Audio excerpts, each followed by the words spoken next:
ಶ್ರೀಗುರುಭ್ಯೋ ನಮಃ. ಆಪಾದಮೌಳಿಪರ್ಯಂతం ಗುರುಣಾಂ ಆಕೃತಿಂ ಸ್ಮರೇತ್ ತೇನ ವಿಘ್ನಾಃ ಪ್ರಣಶ್ಯಂತಿ ಸಿದ್ಧ್ಯಂತಿ ಚ ಮನೋರಥಾಃ. ಅಭ್ರಮಂ ಭಂಗರಹಿತಂ ಅಜಡಂ ವಿಮಲಂ ಸದಾ ಆನಂದತೀರ್ಥಮತುಲಂ ಭಜೆ ತಾಪತ್ರಯಾಪಹಂ. ನಮಸ್ತೆ ಶ್ರೀಪಾದರಾಜಾಯ ನಮಸ್ತೆ ವ್ಯಾಸಯೋಗಿನೇ ನಮಃ ಪುರಂದರಾರ್ಯಾಯ ವಿಜಯಾರ್ಯಾಯ ತೇ ನಮಃ. ಜಲಜ್ಯೇಷ್ಠ ನಿಭಾಕಾರಂ ಜಗದೀಶ ಪದಾಶ್ರಯಂ ಜಗತೀತಲ ವಿಖ್ಯಾತಂ ಜಗನ್ನಾಥ ಗುರುಂ ಭಜೆ. ದಾಸವರ್ಯ ದಯಾ ಸಿಂಧೋ ದೂರೀಕೃತ ದುರಾಶಿಷಂ ಹರಿಕಥಾಮೃತ ಸಾರ ವಕ್ತಾರಂ ಜಗನ್ನಾಥ ಗುರುಂ ಭಜೆ. ಪೂಜ್ಯಾಯ ರಾಘವೇಂದ್ರಾಯ ಸತ್ಯಧರ್ಮರತಾಯ ಚ ಭಜತಾಂ ಕಲ್ಪವೃಕ್ಷಾಯ ನಮತಾಂ ಕಾಮಧೇನವೇ. ಈ ದಿನ ನಾವು ಕರುಣಾಸಂಧಿಯ ಮುಂದಿನ ಪದ್ಯಗಳನ್ನು ನೋಡೋಣ ಅಂತ ಹೇಳ್ತಾ, ಈ ನಿನ್ನೆ ದಿನ ಮೊನ್ನೆ ಶುಕ್ರವಾರದ ದಿನ ನಾವು ಇದನ್ನು ನೋಡಿದ್ವಿ. ಪದ್ಯಗಳ ಆ ಒಂದು ಅರ್ಥವನ್ನು ನೋಡಿ ಈಗ 7ನೆಯ ಪದ್ಯಕ್ಕೆ ನಾವು ಬರ್ತಾ ಇದ್ದೇವೆ.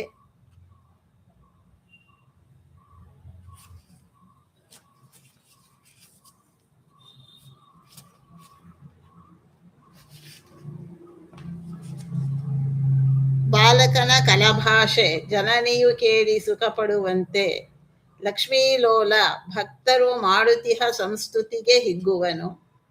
ತಾಳ ತನ್ನವರಲ್ಲಿ ಮಾಡುವ ಹೇಳನವ ಹೆದ್ದೈವ ವಿದುರನ ಆಲಯದಿ ಪಾಲುಂಡು ಕುರುಪನ ಮಾನವನೇ ಕೊಂಡ ಅನ್ನೋ ಪದ್ಯದ ಭಾವವನ್ನು ನೋಡಿದ್ವಿ.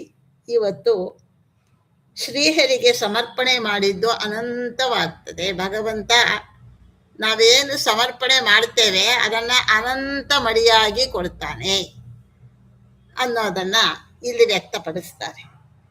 ಸ್ಮರಿಸುವವರ ಅಪರಾಧಗಳ ತಾ ಸ್ಮರಿಸ ಸಕಲೇಷ್ಟ ಪ್ರದಾಯಕ ಮರಳಿ ತನಗರ್ಪಿಸಲು ಕೊಟ್ಟುದನು ಅನಂತ ಮಡಿ ಮಾಡಿ ಪರಿಪರಿಯಲಿ ಉಂಡುಣಿಸಿ ಸುಖ ಸಾಗರದಿ ಓಲಾಡಿಸುವ ಮಂಗಳ ಚರಿತ ಚಿನ್ಮಯ ಗಾತ್ರ ಲೋಕ ಪವಿತ್ರ ಸುಚರಿತ್ರ ಅಂತ. ಸ್ಮರಿಸುವವರ ಅಪರಾಧಗಳ ತಾ ಸ್ಮರಿಸ ಸಕಲೇಷ್ಟ ಪ್ರದಾಯಕ ಮರಳಿ ತನಗರ್ಪಿಸಲು ಕೊಟ್ಟುದನ ಅನಂತ ಮಡಿ ಮಾಡಿ ಪರಿಪರಿಯಲುಂಡುಣಿಸಿ ಸುಖ ಸಾಗರದಿ ಲೋಲ್ಯಾಡಿಸುವ ಮಂಗಳ ಚರಿತ ಚಿನ್ಮಯ ಗಾತ್ರ ಲೋಕ ಪವಿತ್ರ ಸುಚರಿತ್ರ. ಇದೆಲ್ಲ ಭಗವಂತನ ವಿಶೇಷವಾದ ಆ ಗುಣಗಳು ಹೇಳ್ತಾರೆ. ಶ್ರೀಹರಿ ತನ್ನನ್ನು ಯಾರು ಸ್ಮರಣೆ ಮಾಡ್ತಾರೆ ಅವರ ಅಪರಾಧಗಳನ್ನು ತಾನು ಸ್ಮರಣೆ ಮಾಡೋದಿಲ್ಲವಂತೆ. ಎಷ್ಟು ದೊಡ್ಡ ಆ ಪರಮಾತ್ಮನ ಕರುಣೆ. ಸಕಲ ಇಷ್ಟಾರ್ಥಗಳನ್ನು ನೀಡುವ ಅವನು ತಾನು ಕೊಟ್ಟದ್ದನ್ನು ಮರಳಿ ತನಗೆ ಸಮರ್ಪಣೆ ಮಾಡಿದಾಗ ಅದನ್ನು ಅನಂತ ಪಟ್ಟು ಮಾಡಿ ಭಕ್ತರಿಗೆ ಹಿಂತಿರುಗಿ ಕೊಟ್ಟು ಬಗೆ ಬಗೆಯಲ್ಲಿ ಅವರಿಗೆ ಉನ್ನಿಸಿ ಅನುಭವಕ್ಕೆ ಬರುವಂತೆ ಮಾಡಿ ಸುಖ ಸಾಗರದಲ್ಲಿ ಓಲಾಡಿಸುವನು. ಅವನು ಮಂಗಳ ಚರಿತ್ರ, ಜ್ಞಾನಮಯ ದೇಹವುಳ್ಳವನು, ಲೋಕ ಪವಿತ್ರ ಮತ್ತು ಸುಚರಿತ್ರ. ಇದು ಅವನ ವಿಶೇಷಣಗಳು. ಶ್ರೀಹರಿ ತನ್ನನ್ನು ಯಾರು ಸ್ಮರಣೆ ಮಾಡ್ತಾರೆ ಅಂತಹ ಭಕ್ತರು ಮಾಡಿದ ಅಪರಾಧಗಳನ್ನು ಕ್ಷಮಿಸಿ ಬಿಡುತ್ತಾನೆ ಅಂತ ಅರ್ಥ. ತಾನು ನೀಡಿದ್ದನ್ನೇ ಭಗವಂತ ನಮಗೇನು ಕೊಟ್ಟಿದ್ದಾನೆ ಅದನ್ನು ಮತ್ತೆ ಅವನಿಗೆ ಸಮರ್ಪಣೆ ಮಾಡೋದು. ಕೆರೆಯ ನೀರನ್ನು ಕೆರೆಗೆ ಚೆಲ್ಲಿ ವರವ ಪಡೆದವರಂತೆ ಕಾಣಿರೋ ಅಂತಾರೆ ದಾಸರಾಯರು. ಕೆರೆಯ ನೀರನ್ನು ಕೆರೆಗೆ ನಾವು ಅರ್ಘ್ಯವನ್ನು ಕೊಡ್ತೇವೆ, ತರ್ಪಣಾದಿಗಳನ್ನು ಕೊಡ್ತೇವೆ. ಅದನ್ನು ಕೆರೆಯ ನೀರು, ಸರೋವರದ ಅಥವಾ ನದಿಯ ನೀರನ್ನು ಕೈಯಲ್ಲಿ ತಗೊಂಡು ಬೊಗಸೆಯಲ್ಲಿ ತಗೊಂಡು ಅದನ್ನೇ ಸಮರ್ಪಣೆ ಮಾಡ್ತೇವೆ. ಆದರೆ ನಮಗದರ ಫಲ ಮಾತ್ರ ಪ್ರಾಪ್ತವಾಗ್ತದೆ. ಆ ನದಿಯ ನೀರನ್ನೇ ನದಿಗೆ ಚೆಲ್ಲಿದ್ದು, ಕೆರೆಯ ನೀರನ್ನೇ ಕೆರೆಗೆ ಚೆಲ್ಲಿದ್ದು. ತಾನು ನೀಡಿದ್ದನ್ನೇ ತನಗೆ ಸಮರ್ಪಿಸುವ ಭಕ್ತರಿಗೆ ಪುನಃ ಅನಂತ ಪಟ್ಟು ಹೆಚ್ಚು ಮಾಡಿ ಪುಣ್ಯ ರೂಪದಲ್ಲಿ ಅವರಿಗೇ ಒಟ್ಟು ಸುಖ ಪಡಿಸ್ತಾನೆ. ಅಕ್ಷಯಂ ಕರ್ಮ ಯಸ್ಮಿನ್ ಪರೇ ಸ್ವರ್ಪಿತಂ ಅನ್ನೋ ದ್ವಾದಶ ಸ್ತೋತ್ರದ ಆ ಒಂದು ಇದರಿಂದ ಅದನ್ನೇ ಪುರಂದರದಾಸರು ಕೆರೆಯ ನೀರನ್ನು ಕೆರೆಗೆ ಚೆಲ್ಲಿ ವರವ ಪಡೆದವರಂತೆ ಕಾಣಿರು. ಹರಿಯ ಕರುಣದಿ ಕೊಟ್ಟ ಭಾಗ್ಯವ ಹರಿ ಸಮರ್ಪಣೆ ಮಾಡಿ ಬದುಕಿರೋ. ಎಷ್ಟು ಸುಲಭವಾಗಿ ಅವರು ಅದನ್ನು ಬಿಡಿಸಿ ಹೇಳಿದ್ದಾರೆ. ನಾವು ದೇವರು ಕೊಟ್ಟದ್ದನ್ನು ಅನಂತ ಪಟ್ಟು ಹೆಚ್ಚು ಮಾಡಿಕೊಳ್ಳಬೇಕಾದ್ರೆ ಅದನ್ನು ಪುನಃ ಅವನಿಗೆ ಸಮರ್ಪಣೆ ಮಾಡುವುದೇ ಶ್ರೇಷ್ಠವಾದ ಉಪಾಯ ಅನ್ನೋ ತತ್ವ ಇಲ್ಲಿ ಅಂತರ್ಗತವಾಗಿದೆ. ಇತರ ದೇವತೆಗಳು ಎಂದೂ ಹೀಗೆ ತಮಗೆ ನೀಡಿದ್ದನ್ನು ಹೆಚ್ಚು ಮಾಡಿ ಕೊಡಲಿಕ್ಕೆ ಸಮರ್ಥರಾದವರಲ್ಲ. ಅವರು ಸರ್ವೋತ್ತಮರಲ್ಲ. ಪರಮಾತ್ಮ ಸರ್ವೋತ್ತಮನಾದ್ದರಿಂದ ಹಾಗೆ ಮಾಡಲಿಕ್ಕೆ ಅವನಿಗೆ ಸಾಮರ್ಥ್ಯ ಉಂಟು. ಹೀಗೆ ಕೊಟ್ಟದ್ದೆಲ್ಲ ಬಗೆ ಬಗೆಯ ಸುಖ ಸಂತೋಷಗಳಿಗೆ ಸಾಧನವಾಗುವಂತೆ ಅನುಗ್ರಹಿಸ್ತಾನೆ ಅನ್ನೋ ತತ್ವವನ್ನು ಕೂಡ ಇಲ್ಲಿ ವಿಶೇಷವಾಗಿ ನಾವು ಚಿಂತನೆ ಮಾಡಲಿಕ್ಕೆ ಬರ್ತದೆ ಅನ್ನೋದನ್ನು ತಿಳಿಸಿಕೊಡ್ತಾರೆ. ಇದು ಪರಮಾತ್ಮನ ವಿಶೇಷವಾದ ಗುಣಗಳು. ಆಮೇಲೆ ಸೃಷ್ಟ್ಯಾದಿಗಳನ್ನು ಮಾಡ್ತಕ್ಕಂಥ ಪರಮಾತ್ಮನ ಕಾರುಣ್ಯ, ಈ ಇಡೀ ಸಂಧಿಯಲ್ಲಿ ಭಗವಂತನ ಕರುಣೆಯ ಬಗ್ಗೆಯೇ ವಿಶೇಷವಾಗಿ ನಮಗೆ ವಿವರಗಳನ್ನು ಕೊಡ್ತಾ ಹೋಗ್ತಾರೆ. ಅವನ ಕಾರುಣ್ಯ ಅದನ್ನು ಮತ್ತೊಂದು ರೀತಿಯಿಂದ ಹೇಳ್ತಾರೆ. ಏನು ಕರುಣಾನಿಧಿಯೋ ಹರಿ, ಮತ್ತೇನು ಭಕ್ತಾಧೀನನೋ, ಇನ್ನೇನೋ ಈತನ ಲೀಲೆ, ಇಚ್ಛಾ ಮಾತ್ರದಲ್ಲಿ ಜಗವ ತಾನೇ ಸೃಜಿಸುವ ಪಾಲಿಸುವ ನಿರ್ವಾಣ ಮೊದಲಾದ ಅಖಿಲ ಲೋಕಸ್ಥಾನದಲ್ಲಿ ಮತ್ತವರನಿಟ್ಟು ಆನಂದ ಪಡಿಸುವನು. ಆನಂದ ಪಡಿಸುವನು, ಆನಂದ ಬಡಿಸುವನು, ಎರಡು ಒಂದೇ. ಅಕಾರ ಬಕಾರದಲ್ಲಿ ಅಷ್ಟು ವ್ಯತ್ಯಾಸ ಇಲ್ಲ. ಏನು ಕರುಣಾನಿಧಿಯೋ ಹರಿ, ಮತ್ತೇನು ಭಕ್ತಾಧೀನನು. ಭಾವ ಪರವಶರಾಗಿ ಹೇಳ್ತಾ ಇದ್ದಾರೆ ಜಗನ್ನಾಥದಾಸರು. ಪರಮಾತ್ಮ ಇನ್ನೆಷ್ಟು ಕರುಣೆ, ಮತ್ತೇನು ಭಕ್ತಾಧೀನನು. ತನ್ನ ಭಕ್ತರಿಗೆ ತಾನು ಎಷ್ಟು ಪರಾಧೀನ. ಭಕ್ತ ಜನ ಮುಂದೆ ತಾನವರ ಹಿಂದೆ ಅಂತಾನಂತೆ ಪರಮಾತ್ಮ. ಇನ್ನೇನು ಈತನ ಲೀಲೆ, ಇಚ್ಛಾ ಮಾತ್ರದಲ್ಲಿ ಅಂದ್ರೆ ಸಂಕಲ್ಪ ಮಾತ್ರದಿಂದ ಜಗವ ತಾನೇ ಸೃಜಿಸುವ. ಸಂಕಲ್ಪ ಮಾತ್ರೇನ ಸಕಲೋಪಿ ಸಸ್ಯಾತ್ ಅಂತ. ತಾನೇ ಸೃಜಿಸುವ, ಪಾಲಿಸುವ, ರಕ್ಷಣೆಯೂ ಮಾಡ್ತಾನೆ. ನಿರ್ವಾಣ ಮೊದಲಾದ ಅಖಿಲ ಲೋಕಸ್ಥಾನದಲ್ಲಿ, ನಿರ್ವಾಣ ಅಂದರೆ ಆ ಸ್ವರೂಪ ದೇಹವನ್ನು ಕೊಟ್ಟು ತಾನು ವೈಕುಂಠಾದಿ ಲೋಕಗಳಲ್ಲಿ, ಅಖಿಲ ಲೋಕಸ್ಥಾನ ಅಂದರೆ ವೈಕುಂಠಾದಿ ಲೋಕಗಳು, ಅಲ್ಲಿ ಮತ್ತವರನ್ನು ಇಟ್ಟು ಆನಂದ ಪಡಿಸುವನು. ಅವರನ್ನು ನಿರ್ವಾಣ ಮೊದಲಾದಂತಹ ಕೈವಲ್ಯದಲ್ಲಿ ಇಟ್ಟು ಸಂತೋಷ ಪಡಿಸ್ತಾನೆ. ಎಷ್ಟು ಕರುಣಾನಿಧಿ, ಮತ್ತೆಷ್ಟು ಭಕ್ತಾಧೀನ. ಇವನ ಲೀಲೆ ಇನ್ನೆಷ್ಟು ಬಗೆಯದು. ಪರಮಾತ್ಮನ ಲೀಲೆಯನ್ನ ಅನಂತ ಅಂತಾರೆ. ಅವನ ಕಾರುಣ್ಯವೂ ಅನಂತವೇ. ಅವನು ತನ್ನ ಇಚ್ಛಾ ಮಾತ್ರದಿಂದಲೇ ಜಗತ್ತನ್ನ ತಾನೇ ಸೃಷ್ಟಿ ಮಾಡ್ತಾನೆ, ಸಂರಕ್ಷಣೆ ಮಾಡ್ತಾನೆ. ಕೊನೆಯಲ್ಲಿ ತನ್ನವರನ್ನ ವೈಕುಂಠ ಮೊದಲಾದ ಸಕಲ ಲೋಕಸ್ಥಾನಗಳಲ್ಲಿ ಇಟ್ಟು ತಾನು ಆನಂದವನ್ನ ಅನುಭವಕ್ಕೆ ತಂದುಕೊಡ್ತಾನೆ. ಸಾಮಾನ್ಯವಾಗಿ ಒಂದೋ ಎರಡೋ ನಮಗೆ ಹಿತವಾದ ಕಾರ್ಯಗಳನ್ನು ಮಾಡುವವರನ್ನೇ ನಾವು ಎಷ್ಟು ಉಪಕಾರಿಗಳು, ಕರುಣಾಳುಗಳು ಅಂತ ಕರೆಯೋದು ರೂಢಿ. ಆದರೆ ಶ್ರೀಹರಿ ಅಸಾಮಾನ್ಯವಾದಂತಹ ಸೃಷ್ಟಾದಿ ಸಮಸ್ತ ಕಾರ್ಯಗಳನ್ನು ಸಮಸ್ತರಿಗೂ ಸರ್ವತ್ರ ಸದಾ ಮಾಡುವ ಮಹಾಮಹಿಮನಾಗಿದ್ದಾನೆ. ಸೃಷ್ಟಿ ಯಾಕೆ ಮಾಡ್ತಾನೆ ಪರಮಾತ್ಮ ಅಂದರೆ ನಮ್ಮ ಉದ್ಧಾರಕ್ಕಾಗಿ, ಸಾಧನೆ ಮಾಡಿಕೊಳ್ಳಿ ಅಂತ ಹೇಳಿ ಸೃಷ್ಟಿಯಾದಿಗಳನ್ನು ಮಾಡ್ತಾನೆ. ಆದ್ದರಿಂದ ಅವನು ವರ್ಣಿಸಲಾಗದ ಕರುಣಾನಿಧಿ, ವರ್ಣಿಸಲಿಕ್ಕೆ ಆಗದೇ ಇರುವಂತಹ ಭಕ್ತವತ್ಸಲನಾಗಿದ್ದಾನೆ. ಊಹೆಗೂ ನಿಲುಕದಂತಹ ಲೀಲಾ ಸಂಪನ್ನ ಅನ್ನೋ ಮಾತು ಈ ಪದ್ಯದಲ್ಲಿ ಸ್ಫುಟವಾಗಿ ಗೊತ್ತಾಗ್ತದೆ.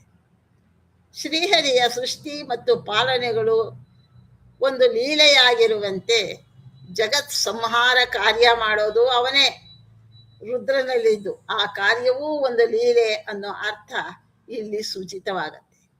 ಸೃಷ್ಟಿ ಸಂಹಾರ ಲೀಲಾ ವಿಲಾಸಾತತಂ ಅಂತ ಹೇಳಿ ದ್ವಾದಶ ಸ್ತೋತ್ರದಲ್ಲಿ ಹೇಳ್ತಾರೆ. ಹಾಗೆ ಮೋಕ್ಷ ನೀಡೋದು ಒಂದು ಲೀಲೆಯಾದರೆ, ಮೋಕ್ಷದಲ್ಲಿ ಆನಂದ ಕೊಡೋದು ಶ್ರೀಹರಿಯ ಮತ್ತೊಂದು ಬಗೆಯ ಹಿರಿಮೆ ಅಂತ. ಮೋಕ್ಷ ಕೊಡೋದು ಅಂತಂದ್ರೆ ನಮ್ಮನ್ನ ಈ ಲೌಕಿಕ ಸಂಸಾರದಿಂದ ಪಾರು ಮಾಡೋದು, ಬಂಧನದಿಂದ ಪಾರು ಮಾಡೋದು ಅಷ್ಟೇ ಅಲ್ಲ, ಅಲ್ಲಿ ಆನಂದವನ್ನು ಕೊಡ್ತಾನೆ ಪರಮಾತ್ಮ. ಇದು ಮತ್ತೊಂದು ಬಗೆಯ ಅವನ ಹಿರಿಮೆ, ಅವನ ವಿಶೇಷವಾದ ಕರುಣೆ ಅನ್ನೋವಂಥದ್ದು ಕೂಡ ಇಲ್ಲಿ ಸೂಚಿತವಾಗ್ತದೆ. ನಿರ್ವಾಣ ಅಂತಂದ್ರೆ ಬಾಣವಿಲ್ಲದ ಸ್ಥಳ. ಬಾಣ ಅಂದ್ರೆ ಬಾಹ್ಯ ದೇಹ. ನಮಗೆ ಈ ಲಿಂಗದೇಹ ಅಂತ ಏನಿದೆ ಇದಕ್ಕೆ ಬಾಣ ಅಂತ ಕರೀತಾರೆ. ಬಾಣವಿಲ್ಲದ ಸ್ಥಳ ಅಂದ್ರೆ ನಿರ್ವಾಣ. ವೈಕುಂಠದಲ್ಲಿ ಬಾಹ್ಯ ದೇಹ ಇಲ್ಲದೆ ಕೇವಲ ಸ್ವರೂಪ ದೇಹ ಮಾತ್ರ ಇರೋದರಿಂದ ಅದಕ್ಕೆ ನಿರ್ವಾಣ ಅನ್ನೋ ಹೆಸರು ಬಂದಿದೆ ಅಂತ. ಆದ್ದರಿಂದ ವೈಕುಂಠ ಲೋಕದಲ್ಲಿ ನಮಗೆ ಈ ಬಾಹ್ಯ ದೇಹ ಲಿಂಗ ದೇಹ ಭಂಗ ಅಂತ ಕರೀತಾರೆ. ಆ ವಿರಜಾ ನದಿಯಲ್ಲಿ ಸ್ನಾನ ಮಾಡಿಸಿ ಆ ನಂತರದಲ್ಲಿ ಲಿಂಗ ದೇಹವನ್ನು ಭಂಗಗೊಳಿಸಿ ಮೋಕ್ಷಾನಂದವನ್ನು ಕೊಡ್ತಾನೆ ಪರಮಾತ್ಮ ಅಂತ ಶಾಸ್ತ್ರಗಳಲ್ಲಿ ಹೇಳ್ತಾರೆ. ಇದು ಈ ಏನು ಕರುಣಾನಿಧಿಯೋ ಅನ್ನೋ ಪದ್ಯದಲ್ಲಿ ನಮಗೆ ಸ್ಪಷ್ಟವಾಗಿ ಜಗನ್ನಾಥ ದಾಸಾರಿಯರು ಹೇಳುತ್ತಾರೆ. ಶ್ರೀಹರಿಯಂತೆ ರಾಜಾದಿಗಳು ಏನು ಕೊಡ್ಲಿಕ್ಕೆ ಸಮರ್ಥರಿಲ್ಲ. ರಾಜನಲ್ಲಿ ಏನು ಬೇಕಾದರೂ ಕೊಡಬಹುದು ಅನ್ನೋದಿದೆ, ಆದರೆ ಏನು ಬೇಕಾದರೂ ಕೊಡೋ ಸಾಮರ್ಥ್ಯ ಅವನಿಗಿಲ್ಲ. ಅದನ್ನ ಈ ಪದ್ಯದಲ್ಲಿ ಹೇಳುತ್ತಾರೆ. ಪರಮಾತ್ಮ ಕೊಟ್ಟದ್ದನ್ನೇ ರಾಜ ನಮಗೆ ಅಷ್ಟಿಷ್ಟು ಕೊಡ್ತಾನಾಗಲಿ, ತಾನೆಲ್ಲವನ್ನೂ ಕೊಡ್ಲಿಕ್ಕೆ ಸಮರ್ಥನಲ್ಲ. ಜನಪ ಮೆಚ್ಚಿದ ರೀವ ಧನವಾಹನ ವಿಭೂಷಣ ವಸನ ಭೂಮಿಯ ತನು ಮನಗಳಿತ್ತಾದರಿಪರುಂಟೇನೋ ಲೋಕದೊಳು ಅನವರತ ನೆನೆವರನು ಅನಂತಾಸನವೇ ಮೊದಲಾದ ಆಲಯದಲ್ಲಿ ಇಟ್ಟು ಅಣುಗನಂದದಲ್ಲಿ ಅವರ ವಶನಾಗುವ ಮಹಾಮಹಿಮ. ಜನಪ ಮೆಚ್ಚಿದರೀವ ಧನ ವಾಹನ ವಿಭೂಷಣ ವಸನ ಭೂಮಿಯ ಇವೆಲ್ಲ ಕೊಡ್ತಾನೆ ರಾಜ ನಮ್ಮನ್ನ ಮೆಚ್ಚಿದ್ರೆ. ಆದರೆ ತನು ಮನಗಳಿತ್ತು ಆದರಿಪರುಂಟೇನೋ ಲೋಕದಳು. ಈ ಲೋಕದಲ್ಲಿ ತನು ಮನೆ ಕೊಡಬಹುದವನು, ಆದರೆ ಮನಸ್ಸನ್ನು ಕೊಡ್ಲಿಕ್ಕಾಗ್ತದೇನು? ನಮಗೆ ಕೊಡ್ತಾನೇನು? ಲೋಕದಲ್ಲಿ ಹೀಗುಂಟೆ ಅಂದರೆ ಇಲ್ಲ. ಅನವರತ ನೆನೆವರನು, ಸದಾ ಪರಮಾತ್ಮನನ್ನ ಚಿಂತನೆ ಮಾಡುವವರಿಗೆ, ಅನವರತ ಅಂದರೆ ಸದಾ ಕಾಲವು ನಿರಂತರವಾಗಿ ಚಿಂತನೆ ಮಾಡುವವರಿಗೆ ಅನಂತಾಸನವೇ ಮೊದಲಾದ ಆಲಯದಲ್ಲಿ ಇಟ್ಟು. ಅನಂತಾಸನ, ಶ್ವೇತದ್ವೀಪ, ವೈಕುಂಠ ಅಂತ ಪರಮಾತ್ಮನ 3 ನೆಲೆಗಳನ್ನು ಹೇಳ್ತಾರೆ. ಅದರಲ್ಲಿ ಅನಂತಾಸನ, ಅಲ್ಲಿ ಅನಂತಾಸನವೇ ಮೊದಲಾದಂತಹ ಆ ನಿರ್ವಾಣ ಲೋಕಗಳಲ್ಲಿ ಇಟ್ಟು ಈ ಜೀವನನ್ನ, ತನ್ನನ್ನ ಅನವರತ ನೆನೆವರನ್ನ ಇಟ್ಟು ಅಣುಗನಂದದಲ್ಲಿ, ಅಣುಗ ಅಂದ್ರೆ ಮಗ, ತನ್ನ ಹೊಟ್ಟೆಯಲ್ಲಿ ಹುಟ್ಟಿದ ಮಗನಂತೆ ಅವರ ವಶನಾಗುವ ಮಹಾಮಹಿಮ. ತನ್ನ ಪುತ್ರನ ವಶನಾಗಿರುವಂತೆ ತಂದೆ ನಮ್ಮನ್ನ ಮಹಾಮಹಿಮನಾದ ಭಗವಂತ ಕಾಪಾಡ್ತಾನೆ. ರಾಜ ಮೆಚ್ಚಿದ್ರೆ ಧನವನ್ನ, ವಾಹನವನ್ನ, ಬಗೆಯ ಭೂಷಣಗಳನ್ನ, ವಸ್ತ್ರವನ್ನ, ವಸನ ಅಂದ್ರೆ ವಸ್ತ್ರಗಳು, ಭೂಮಿಯನ್ನು ನೀಡಬಲ್ಲ. ಆದರೆ ತನ್ನ ದೇಹ, ತನ್ನ ಮನೆಯನ್ನೇ ನೀಡಿ ಆಧರಿಸುವವರು ಲೋಕದಲ್ಲಿ ಇದ್ದಾರಾ? ಇಲ್ಲ. ಶ್ರೀಹರಿಯು ತನ್ನನ್ನು ಸದಾ ನೆನೆಯುವವರನ್ನು ಅನಂತಾಸನ ಮೊದಲಾದ ತನ್ನ ಮಂದಿರಗಳಲ್ಲಿ ಇರಿಸಿ ಅವರಿಗೆ ಭೃತ್ಯನಂತೆ ವಶನಾಗುವ ಮಹಾಮಹಿಮನಾಗಿದ್ದಾನೆ ಪರಮಾತ್ಮ ಅಂತ ಹೇಳಿ. ಅಂದ್ರೆ ಇಲ್ಲಿ ದೇಹವನ್ನು ಕೊಡೋದು ಅಂತಂದ್ರೆ ತನ್ನ ದೇಹದಲ್ಲೇ ನೆಲೆಸೋದು. ಭಗವಂತ ನಮ್ಮ ದೇಹದಲ್ಲೇ ಒಂದು ರೂಪದಿಂದ ನೆಲೆಸಿದ್ದಾನೆ ಅನ್ನೋ ಸಾಯುಜ್ಯ ಮುಕ್ತಿಯನ್ನ ನೀಡೋದು ಅಂತಲೂ ಅರ್ಥ. ತತ್ವಾಭಿಮಾನಿ ದೇವತೆಗಳಿಗೆ ವಿವಿಧ ಅವಯವಗಳಲ್ಲೂ ಶ್ರೀಹರಿ ಸಾಯುಜ್ಯ ಮುಕ್ತಿ ನೀಡುತ್ತಾನೆ. ತತ್ವಾಭಿಮಾನಿ ನಮ್ಮ ಅಂಗ ಪ್ರತ್ಯಂಗಗಳಿಗೆ ಪ್ರತಿಯೊಂದು ಭಾಗಕ್ಕೂ ಕೂಡ ತತ್ವಾಭಿಮಾನಿ ದೇವತೆಗಳಿದ್ದಾರೆ. ಆ ವಿವಿಧ ಅವಯವಗಳಲ್ಲೂ ಕೂಡ ಶ್ರೀಹರಿ ಸಾಯುಜ್ಯ ಮುಕ್ತಿ ನೀಡುತ್ತಾನೆ. ಪರಮ ಭಕ್ತರಾದ ಬ್ರಹ್ಮದೇವರಿಗೆ ಸರ್ವಾಂಗ ಸಾಯುಜ್ಯ ರೂಪವಾದ ಸಾರ್ಷ್ಟಿ ಅನ್ನುವಂಥ ಮೋಕ್ಷವನ್ನ ಕೊಡ್ತಾನಂತೆ ಪರಮಾತ್ಮ. ಆದ್ದರಿಂದ ಬ್ರಹ್ಮದೇವರ ಭಕ್ತಿಯೇ ಅತ್ಯಂತ ಶ್ರೇಷ್ಠವಾದದ್ದು. ಪರಮಾತ್ಮ ಅದಕ್ಕೆ ಕೊಡುವಂತಹ ಫಲವೂ ಕೂಡ ಅತ್ಯಂತ ಶ್ರೇಷ್ಠವಾದದ್ದು. ಇಲ್ಲಿ ಮನೆಗಳು ಅಂದ್ರೆ ಅದೇ ಅನಂತಾಸನ, ಶ್ವೇತದ್ವೀಪ, ವೈಕುಂಠ ಅನ್ನೋ ಶ್ರೀಹರಿಯ ಮಂದಿರಗಳು. ಅವುಗಳಲ್ಲಿ ತನ್ನ ಭಕ್ತರನ್ನ ಮುಕ್ತರನ್ನಾಗಿ ಮಾಡಿ, ಅಂದ್ರೆ ಲಿಂಗ ದೇಹವನ್ನ ಭಂಗಗೊಳಿಸಿ ಅವರನ್ನ ಸ್ವರೂಪ ದೇಹವಂತರನ್ನಾಗಿ ಮಾಡಿ ಅಲ್ಲಿ ನೆಲೆಸುವಂತೆ ಮಾಡ್ತಾನೆ. ಹೀಗೆ ನಮ್ಮ ಕಲ್ಪನೆಗೂ ನಿಲುಕದಂತಹ ಅಪೂರ್ವವಾದ ಫಲವನ್ನ ಕೊಡುವಂತಹ ಶ್ರೀಹರಿ ಅಪಾರವಾದ ಕಾರುಣ್ಯವುಳ್ಳವನು. ಧನವಾಹನಗಳನ್ನು ಅನ್ನೋ ಹೆಸರಿಗೆ ನಾವು ತಗೊಂಡ್ರೆ ಇಲ್ಲಿ ಧನ, ಇತರರಿಗೆ ವಾಹನ, ಇವುಗಳನ್ನ ಕೊಡ್ತಾನೆ. ಆದರೆ ಪರಮಾತ್ಮ ಮನಸ್ಸು ಮಾಡಿದರೆ, ಅವರ ಸಂಕಲ್ಪಕ್ಕೆ ಬಂದರೆ ವೈಕುಂಠ, ತನ್ನ ಮನೆಯಾದ ವೈಕುಂಠವನ್ನೇ ಕೊಡ್ತಾನೆ ಅನ್ನುವಂಥ ವಿಶಾಲವಾದ ಅರ್ಥವೂ ಕೂಡ ಇಲ್ಲಿ ಬರುತ್ತೆ. ಶ್ರೀಹರಿಯ ಮಾಯೆ ದುರತ್ಯಯ. ಭಗವದ್ಗೀತೆಯಲ್ಲಿ ಪರಮಾತ್ಮನೇ ಹೇಳಿದ್ದಾನೆ, ಮಮ ಮಾಯ ದುರತ್ಯಯ ಅಂತ. ಇದಕ್ಕೆ ಒಂದು ದೃಷ್ಟಾಂತವನ್ನು ಕೊಟ್ಟು ದಾಸರು ಅದನ್ನ ಸ್ಪಷ್ಟಪಡಿಸ್ತಾರೆ. ಭುವನ ಪಾವನ ಚರಿತ ಪುಣ್ಯಶ್ರವಣ ಕೀರ್ತನ ಪಾಪನಾಶನ ಕವಿಭಿರೀಡಿತ ಕೈರವ ದಳಶ್ಯಾಮ ನಿಸ್ಸೀಮ ಯುವತಿ ವೇಷದಿ ಹಿಂದೆ ಗೌರೀಧವನ ಮೋಹಿಸಿ ಕೆಡಿಸಿ ಉಳಿಸಿದ ಇವನ ಮಾಯವ ಗೆಲುವನಾವನು ಈ ಜಗತ್ರಯದಿ. ಇವನ ಮಾಯವನ್ನ, ಇವನ ಮಹಿಮೆ, ಮಾಯೆ ಅಂದ್ರೆ ಇವನ ಮಹಿಮೆ, ಲೀಲೆ, ಅದನ್ನ ಈ ಜಗತ್ರಯದಿ, ಮೂರು ಲೋಕದಲ್ಲಿಯೂ ಕೂಡ ಗೆಲ್ಲುವವರು ಯಾರು ಇಲ್ಲ ಅನ್ನೋದನ್ನ ಒಂದು ದೃಷ್ಟಾಂತ, ಶಿವನ ದೃಷ್ಟಾಂತದಿಂದ ಕೊಡ್ತಾರೆ. ಶ್ರೀಹರಿ ಲೋಕಗಳನ್ನೇ ಪಾವನಗೊಳಿಸುವ ಪುಣ್ಯ ಚರಿತ್ರನಾಗಿದ್ದಾನೆ. ಪುಣ್ಯ ನೀಡುವ ಶ್ರವಣ ಹೊಂದಿದವನು. ಅಂದ್ರೆ ಶ್ರವಣ ಮಾತ್ರದಿಂದ ನಮಗೆ ಮಂಗಲವನ್ನ, ಪುಣ್ಯವನ್ನ ಕೊಡ್ತಾನೆ. ಪುಣ್ಯ ನೀಡುವ ಕೀರ್ತನೆ ಉಳ್ಳವನು. ಶ್ರವಣಂ ಕೀರ್ತನಂ ವಿಷ್ಣೋ ಸ್ಮರಣಂ ಪಾದಸೇವನಂ ಅರ್ಚನಂ ವಂದನಂ ದಾಸ್ಯಂ, ಈ ನವವಿಧ ಭಕ್ತಿಯಲ್ಲಿ ಪುಣ್ಯ ಕೊಡ್ತಾನೆ, ಕೀರ್ತನ ಮಾಡೋದರಿಂದಲೂ ಕೂಡ. ಪಾಪನಾಶಕನು, ಅವನು ಪುಣ್ಯ ಕೊಡ್ತಾನೆ ಅಂದ್ರೆ ಪಾಪನಾಶವನ್ನ ಮಾಡಿಯೇ ಕೊಡೋದು. ಆರೋಗ್ಯ ಕೊಡ್ತಾರೆ ವೈದ್ಯರು, ಅಂದ್ರೆ ರೋಗವನ್ನ ಪರಿಹಾರ ಮಾಡಿಯೇ ಆರೋಗ್ಯ ಕೊಡ್ತಾರೆ. ಹಾಗೆ ಜ್ಞಾನಿಗಳಿಂದ ಸ್ತುತ್ಯನಾದವನು. ಜ್ಞಾನಿಗಳು ಯಾವತ್ತೂ ಕೂಡ ಪರಮಾತ್ಮನನ್ನ, ಅವನ ಮಹಿಮೆಯನ್ನ ಸ್ತೋತ್ರ ಮಾಡ್ತಾ ಇರ್ತಾರೆ. ಕನ್ನೈದಿಲೆಯಂತೆ ಕವಿಭಿರೀಡಿತ ಆಯ್ತು. ಕೈರವ ದಳಶ್ಯಾಮ, ಕೈರವ ದಳ ಅಂತಂದ್ರೆ ನೈದಿಲೆಯ ದಳಗಳಂತೆ. ನೈದಿಲೆ ರಾತ್ರಿಯಲ್ಲಿ ಮಾತ್ರ ಅರಳುವಂಥದ್ದು. ಅದರ ಆ ದಳಗಳಲ್ಲಿ ಒಂದು ರೀತಿಯ ಶ್ಯಾಮವರ್ಣ, ಹಸಿರು ಮಿಶ್ರಿತವಾದಂತಹ ಒಂದು ರೀತಿಯ ಶ್ಯಾಮವರ್ಣ ಬಹಳ ಸುಂದರವಾಗಿ ಇರ್ತದೆ.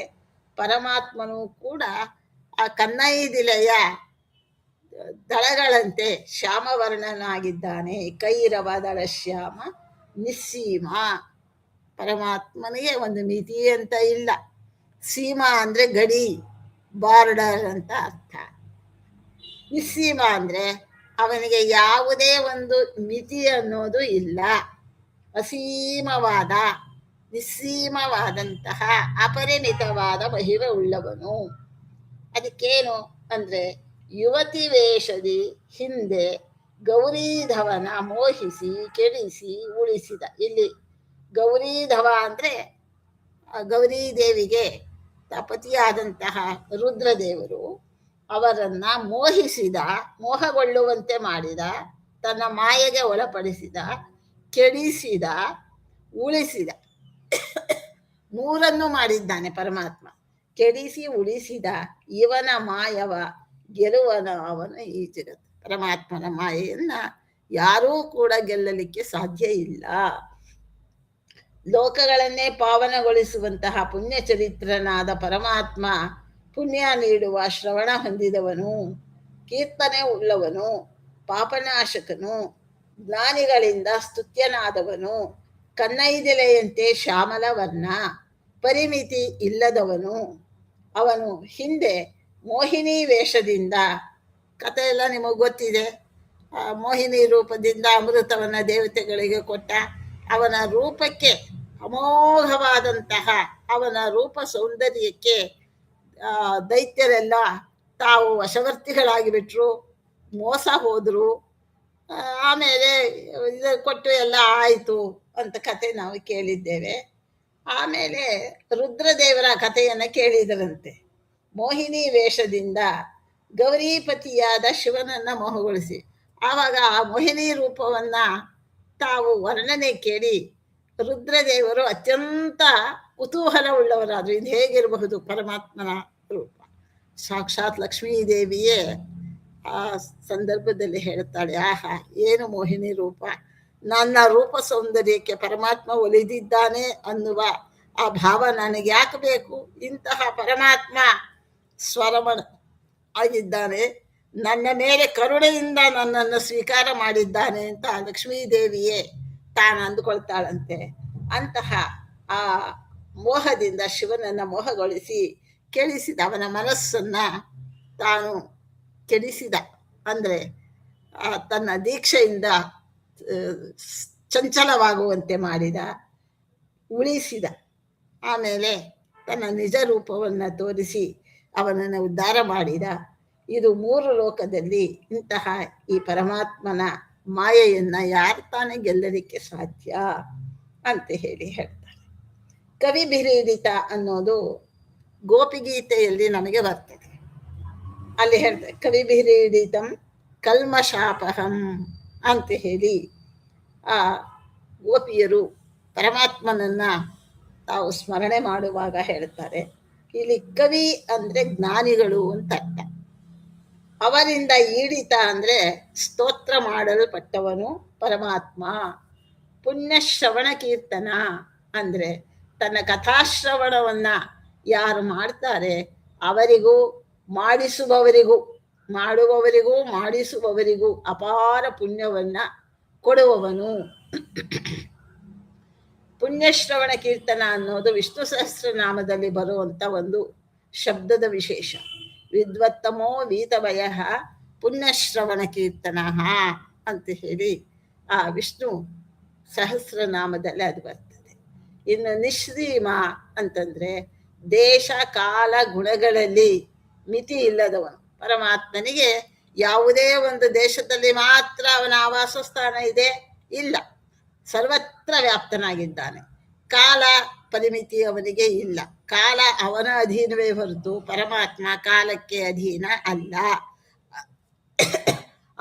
ಆದ್ದರಿಂದ ಹಿಂದೆ ಇಂದು ಮುಂದೆ ಎಲ್ಲ ಕಾಲದಲ್ಲಿಯೂ ಭಗವಂತ ಇದ್ದಾನೆ. ಗುಣಗಳಲ್ಲಿ ಇನ್ನು ಪರಮಾತ್ಮನನ್ನ ನಿರ್ಗುಣ ಅಂತ ಕರೆದಿದ್ದಾರೆ. ಅದಕ್ಕೆ ಕೆಲವರು ಏನ್ ಮಾಡಿದ್ದಾರೆ, ಪರಮಾತ್ಮನಲ್ಲಿ ಗುಣಗಳೇ ಇಲ್ಲ. ಪರಮಾತ್ಮನಲ್ಲಿ ಗುಣಗಳೇ ಇಲ್ಲದೆ ಇದ್ಮೇಲೆ ನಾವು ಅವನನ್ನ ಪೂಜೆ ಮಾಡಿ ಅವನನ್ನ ಆರಾಧನೆ ಮಾಡಿ ಏನು ಪಡೆಯಬೇಕಾಗಿದೆ? ಅಂದ್ರೆ ಗುಣಗಳಲ್ಲಿ ಅವನು ಇಲ್ಲ, ನಿರ್ಗುಣ ಅಂತಂದ್ರೆ ಗುಣಗಳನ್ನ ಮೀರಿದವನು ಅಂತ ಅರ್ಥ. ಆದ್ದರಿಂದ ಗುಣಗಳಲ್ಲಿ ಇತಿಮಿತಿ ಅನ್ನೋದು ಇಲ್ಲದೆ ಇದ್ದವನು, ಗುಣಗಳನ್ನ ಮೀರಿದವನು, ಗುಣಗಳನ್ನ ನಿಯಂತ್ರಣ ಮಾಡುವವನು ಅನಂತ ಅಂತ ಅರ್ಥ. ಶ್ರೀಹರಿಯ ಮಾಯೆ ಅಪಾರ ಹಾಗೂ ಅಪೂರ್ವ ಅನ್ನೋದನ್ನ ಮೋಹಿನಿ ರೂಪದಿಂದ ವಿವರಿಸಿ ಅಲ್ಲಿ ಕ್ಷೀರ ಸಮುದ್ರದ ಆ ಒಂದು ಪ್ರಸಂಗವನ್ನ ಹೇಳ್ತಾರೆ. ಹಾಗೆ ಆ ರುದ್ರದೇವರನ್ನ ಕಾಮಹರ ಅಂತ ಕರೆದಿದ್ರು. ತಪಸ್ಸು ಮಾಡಿದಾಗ ಮನಸ್ಸು ಕೆಡಿಸಲಿಕ್ಕೆ ಬಂದಂತಹ ಆ ಇವನನ್ನ ಕಾಮನನ್ನ ತಮ್ಮ ಮೂರನೆಯ ಕಣ್ಣಿನಿಂದ ಸುಟ್ಟಂತಹ ಅವರು ಈ ಪರಮಾತ್ಮನ ಮೋಹ ರೂಪವನ್ನ ನೋಡಿ ಹಿಂಬಾಲಿಸಿ ಓಡಿದರಂತೆ. ಆವಾಗ ವೀರ್ಯಸ್ಖಲನ ಆಯಿತು. ಆಮೇಲೆ ತಮ್ಮ ತಪ್ಪಿನ ಅರಿವಾಯಿತು, ನಾಚಿ ತಲೆಬಾಗಿದರಂತೆ. ಅಂತ ಆಗಲೂ ಕೂಡ ಪರಮಾತ್ಮ ಅವರನ್ನ ಕೃಪೆಯಿಂದ ಅವರನ್ನ ಕರುಣೆಯಿಂದ ನೋಡಿ ಅವರನ್ನ ಆಶೀರ್ವದಿಸಿದ್ದಾನೆ. ಇನ್ನು ಮುಂದೆ ಯಾವತ್ತೂ ಕೂಡ ನಿನಗೆ ಕಾಮನ ಬಾಧೆ ಇಲ್ಲದಂತಾಗಲಿ, ಕಾಮನನ ಗೆದ್ದವನಾಗು ನೀನು ಅಂತ ಹೇಳಿ ವೀರ ವೈರಾಗ್ಯವನ್ನ ಅವರಿಗೆ ಕೊಟ್ಟಿದ್ದಾರಂತೆ. ಈ ವಿಷಯವನ್ನ ಪಾರ್ವತೀ ದೇವಿ ಹೇಳಿ ಶ್ರೀಮದ್ ಭಾಗವತದಲ್ಲಿ ರುದ್ರದೇವರು ಹೇಳ್ತಾರೆ. ಪರಮಾತ್ಮನ ಆ ಅಪಾರವಾದ ಮಹಿಮೆ, ಅವನ ಕರುಣೆ ಎಷ್ಟು ದೊಡ್ಡದು ಅಂತ ಹೇಳಿ. ಹೀಗೆ ತನ್ನ ಭಕ್ತರನ್ನ ಕೆಲವೊಮ್ಮೆ ಕೆಡಿಸಿದಂತೆ ಮಾಡಿದರೂ ಕೂಡ ನಿಶ್ಚಿತವಾಗಿ ಅವನು ಕೊನೆಗೆ ಅವರನ್ನ ಉಳಿಸ್ತಾನೆ ಅಂತಲೇ ಅರ್ಥ. ಇಲ್ಲಿ ಮಾಯೆ ಅಂದ್ರೆ ಕಪಟ ವಂಚನೆಗಳು ನಾವು ತಿಳಿಯಬಾರ್ದು, ಅದು ಅವನ ಮಹಿಮೆ ಅನ್ನೋದನ್ನ ಇಲ್ಲಿ ಹೇಳ್ತಾರೆ. ಮಾಯಾತು ಮಹಿಮಾ ಪ್ರೋಕ್ತ ಪ್ರಾಚುರ್ಯೇತು ಮಯದ್ಯತಃ ಅಂತ ಹೇಳಿ ಭಾರತ ತಾತ್ಪರ್ಯ ನಿರ್ಣಯದಲ್ಲಿ ಮಾಯಾತು ಮಹಿಮಾ ಪ್ರೋಕ್ತ, ಮಾಯೆ ಅಂದ್ರೆ ಮಹಿಮೆ ಅಂತಾನೆ ಅರ್ಥ. ಪಾಪಕರ್ಮವನ್ನ ಕ್ಷಮಿಸುವಂತಹ ಶ್ರೀಹರಿಯ ವೈಭವ ಅದನ್ನ ಈ ಮುಂದಿನ ಪದ್ಯದಲ್ಲಿ ಹೇಳ್ತಾರೆ. ಗೋಪಾದಿಗಳ ನಿದರ್ಶನ. ಇಲ್ಲಿ ಗೋಪ ಅನ್ನೋ ಶಬ್ದಕ್ಕೆ ವಿವಿಧ ಅರ್ಥಗಳನ್ನು ಕೊಟ್ಟು ಹೇಳ್ತಾರೆ. ಪಾಪಕರ್ಮವ ಸಹಿಸುವರೆ ಲಕ್ಷ್ಮೀಪತಿಗೆ ಸಮರಾದ ದಿವಿಜರನು ಈ ಪಯೋಜ ಭವಾಂಡದೊಳಗೆ ಆವಲ್ಲಿ ನಾಕಾಣೆ. ಗೋಪ ಗುರುವಿನ ಮಡದಿ ಭೃಗು ನಗಚಾಪ ಮೊದಲಾದವರು ಮಾಡ್ದ ಮಹಾ ಅಪರಾಧಗಳ ಎಣಿಸಿದನೆ ಕರುಣಾ ಸಮುದ್ರ ಹರಿ. ಪಾಪಕರ್ಮವ ಸಹಿಸುವರೆ ಅಂದ್ರೆ ನಾವು ಅನಂತ ಪಾಪಗಳನ್ನ ಅಹರ್ನಿಶಿ ಮಾಡ್ತಾನೆ ಇರ್ತೇವೆ. ಅಪರಾಧ ಸಹಸ್ರಾಣಿ ಕ್ರಿಯಂತೆ ಮಹನ್ನಿಶಮಯ ಅಂತ ಹೇಳಿ ಹಾಗೆ ಪಾಪಗಳನ್ನ ಮಾಡ್ತಾನೇ ಇರ್ತೇವೆ. ಅದನ್ನ ಪರಮಾತ್ಮ ಸಹಿಸಲೇಬೇಕಾಗಿದೆ. ಇಲ್ಲದೆ ಹೋದ್ರೆ ನಮ್ಮ ಗತಿ ಏನಾಗಬೇಕು?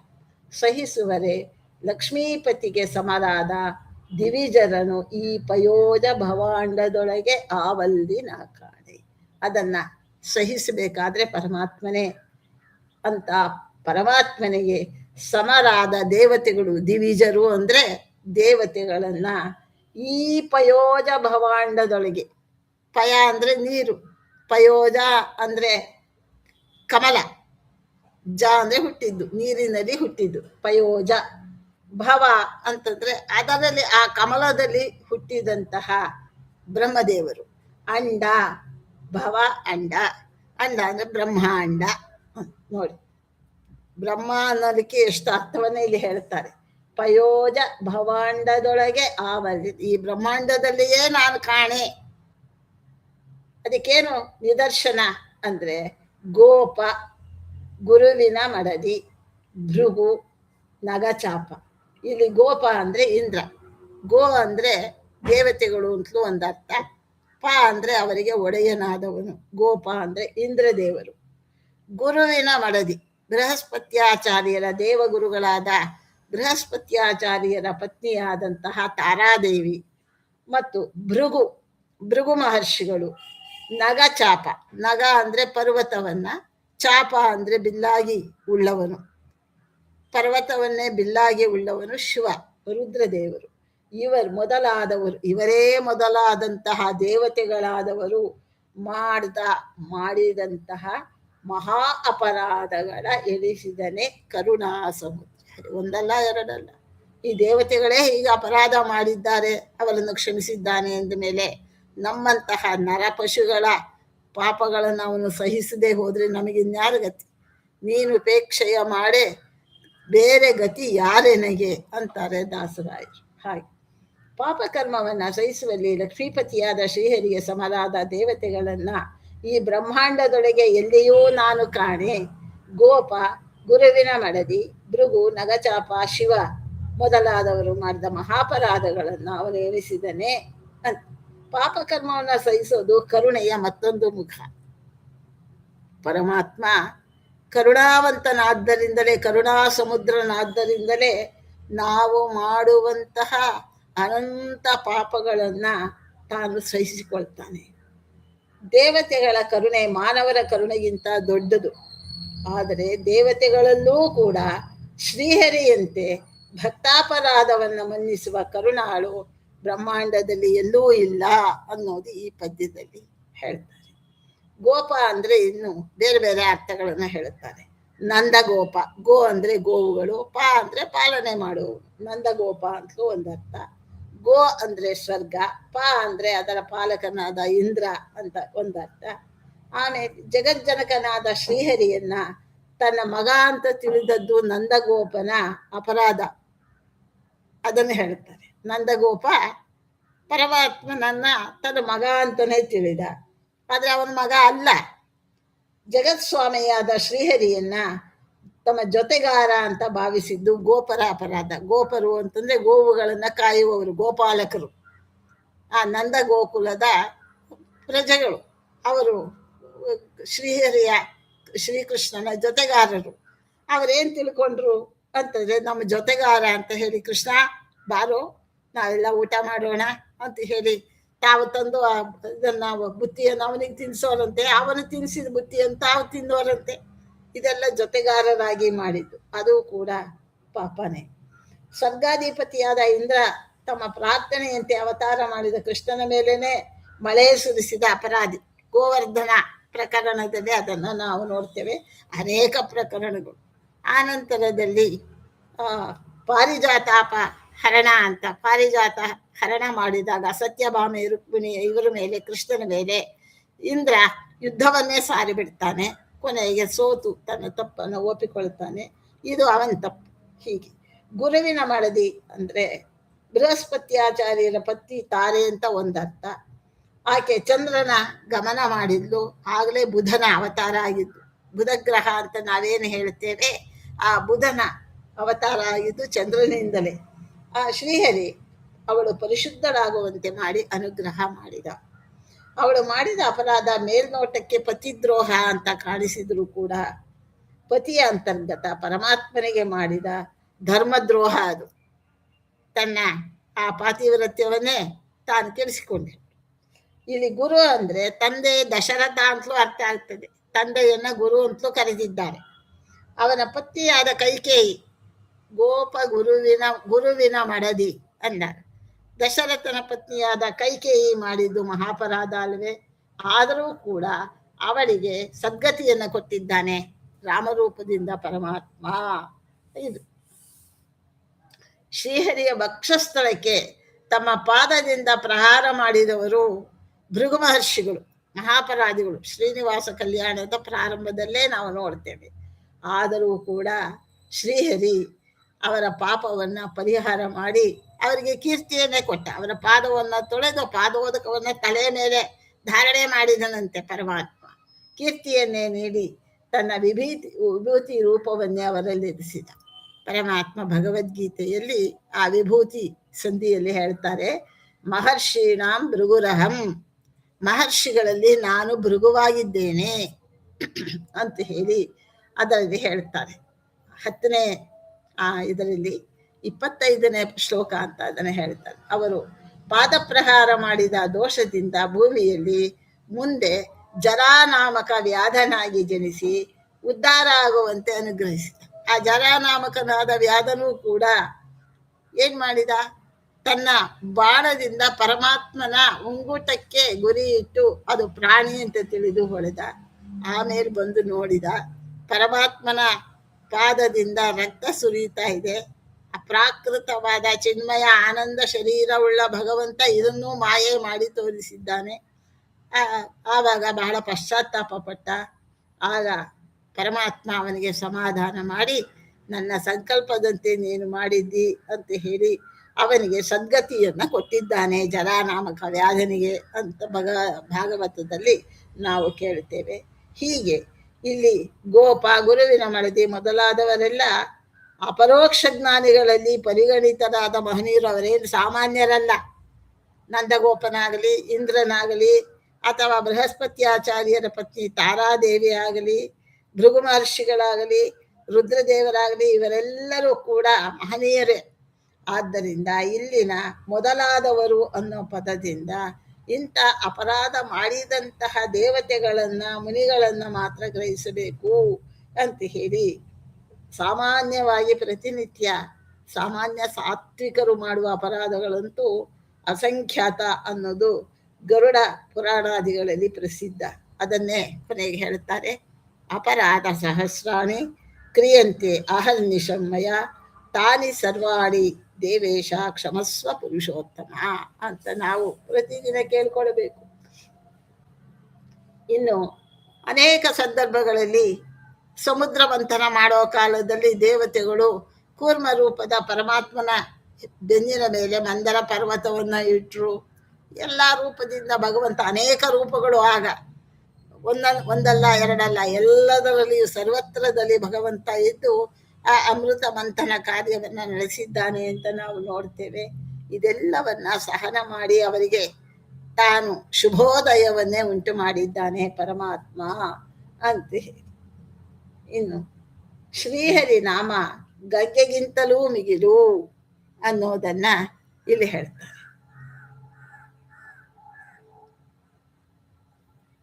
ಅಂಗುಟಾಗ್ರದಿ ಜನಿಸಿದ ಅಮರ ತರಂಗಿಣಿಯು ಲೋಕತ್ರಯಗಳ ಅಘ ಹಿಂಗಿಸುವಳು. ಅವ್ಯಾಕೃತ ಆಕಾಶಾಂತ ವ್ಯಾಪಿಸಿದ ಇಂಗಡಲ ಮಗಳ ಒಡೆಯನ ಅಂಗೋಪಾಂಗಗಳಲ್ಲಿ ಇಪ್ಪ ಅಮಲ ಅನಂತ ಸುಮಂಗಳ ಪ್ರದನಾಮ ಪಾವನ ಮಾಡ್ಪುದೇನದಿದು. ಪದಗಳನ್ನು ಬಿಡಿಸ್ಕೊಳ್ಳೋವಾಗ ಇಲ್ಲಿ ಸರಿಯಾಗಿ ಬಿಡಿಸ್ಕೊಂಡ್ರೆ ಮಾತ್ರ ಅರ್ಥ ಚೆನ್ನಾಗತ್ತೆ. ಅಂಗುಟಾಗ್ರದಿ ಜನಿಸಿದ ಅಮರ ತರಂಗಿಣಿ, ಜನಿಸಿದ ಅಮರ ಅದು ಒಟ್ಟಿಗೆ ಹೇಳುವಾಗ ಹಾಗೆ ಹೇಳ್ಬೋದು, ಆದರೆ ಅರ್ಥ ತಿಳ್ಕೊಳ್ಳೋವಾಗ ಅಮರ ತರಂಗಿಣಿಯು ಲೋಕತ್ರಯಗಳ ಅಘ ಹಿಂಗಿಸುವಳು. ಅವ್ಯಾಕೃತ ಆಕಾಶಾಂತ ವ್ಯಾಪಿಸಿದ ಇಂಗಡಲ ಮಗಳ ಒಡೆಯನ ಅಂಗೋಪಾಂಗಗಳಲ್ಲಿ ಇಪ್ಪ ಅಮಲ ಅನಂತ ಸುಮಂಗಳ ಪ್ರದನಾಮ ಪಾವನ ಮಾಡ್ತೇನೆ. ಪರಮಾತ್ಮನ ಹೆಬ್ಬೆರಳಿನ ತುದಿಯ ಸ್ಪರ್ಶದಿಂದಲೇ ಆ ಘನತರವಾದ ಆಕಾಶ ಒಡೆದು ಗಂಗಾ ಪ್ರವಾಹ ಬಂತು, ಸರ್ಗಂಗೆ ಬಂದು ಅವಳು ಲೋಕದ ಪಾಪವನ್ನ ಪರಿಹಾರ ಮಾಡ್ತಾಳೆ, ಮೂರು ಲೋಕದ ಎಲ್ಲರನ್ನು ಪವಿತ್ರಗೊಳಿಸ್ತಾಳೆ. ಅಂದಮೇಲೆ ತನ್ನ ಪಾದ ತುದಿಯಿಂದ ಹುಟ್ಟಿದಂತಹ ಗಂಗೆಗೆ ಅಷ್ಟು ಮಹತ್ವ ಇದ್ದಾಗ ಇನ್ನು ಪರಮಾತ್ಮನಿಗೆ ಎಷ್ಟು ಮಹತ್ವ ಇರಬೇಕು, ಏನು ಅದರಲ್ಲಿ ಆಶ್ಚರ್ಯ ಅಂತಾರೆ. ಶ್ರೀಹರಿಯ ಪಾದದ ಹೆಬ್ಬೆರಳ ತುದಿಯಿಂದ ಹುಟ್ಟಿದ ದೇವನದಿ ಯಾವುದು? ಅಮರ ತರಂಗಿಣಿ. ತರಂಗಿಣಿ ಅಂದರೆ ನದಿ, ಅಮರ ತರಂಗಿಣಿ ಅಂದರೆ ದೇವನದಿ. ಲೋಕತ್ರಯಗಳಾಗ ಹೆಂಗಿಸುಗಳು. ಆ ಗಂಗೆ ಮೂರು ಲೋಕಗಳ ಪಾಪಗಳನ್ನು ಕೂಡ ಪರಿಹಾರ ಮಾಡ್ತಾಳೆ. ಇನ್ನು ಅವ್ಯಾಕೃತ ಆಕಾಶದ ಕೊನೆಯವರೆಗೂ, ಇಲ್ಲಿ ವ್ಯಾಕೃತ ಆಕಾಶ ಅಂದರೆ ನಮಗೆ ಕಾಣುವಂತಹ ಆಕಾಶ, ಅದರ ಆಚೆಗೆ ಅವ್ಯಾಕೃತ ಆಕಾಶ ಅಂತ ಇದೆ, ಅದು ಲಕ್ಷ್ಮೀದೇವಿ ಅಭಿಮಾನಿ ಅದಕ್ಕೆ. ಅಂತಹ ಆಕಾಶದ ಕೊನೆಯವರೆಗೂ ಕೂಡ ವ್ಯಾಪಿಸಿರುವ ಆ ಲಕ್ಷ್ಮೀಪತಿಯಾದ ಶ್ರೀಹರಿಯ ಅಂಗ ಉಪಾಂಗಗಳಲ್ಲಿ, ಅವನ ಎಲ್ಲ ಅಂಗಗಳಲ್ಲಿಯೂ ಕೂಡ ಇರುವ ನಿರ್ಮಲವಾದಂತಹ ಅನಂತ ಸನ್ಮಂಗಲವನ್ನ ನಮಗೆ ನೀಡುವಂತಹ ಅವನ ಪವಿತ್ರ ನಾಮಗಳು ಏನಿದೆ ಅವು ನಮ್ಮನ್ನ ಪಾವನ ಮಾಡೋದರಲ್ಲಿ ಏನು ಆಶ್ಚರ್ಯ ಅಂತ.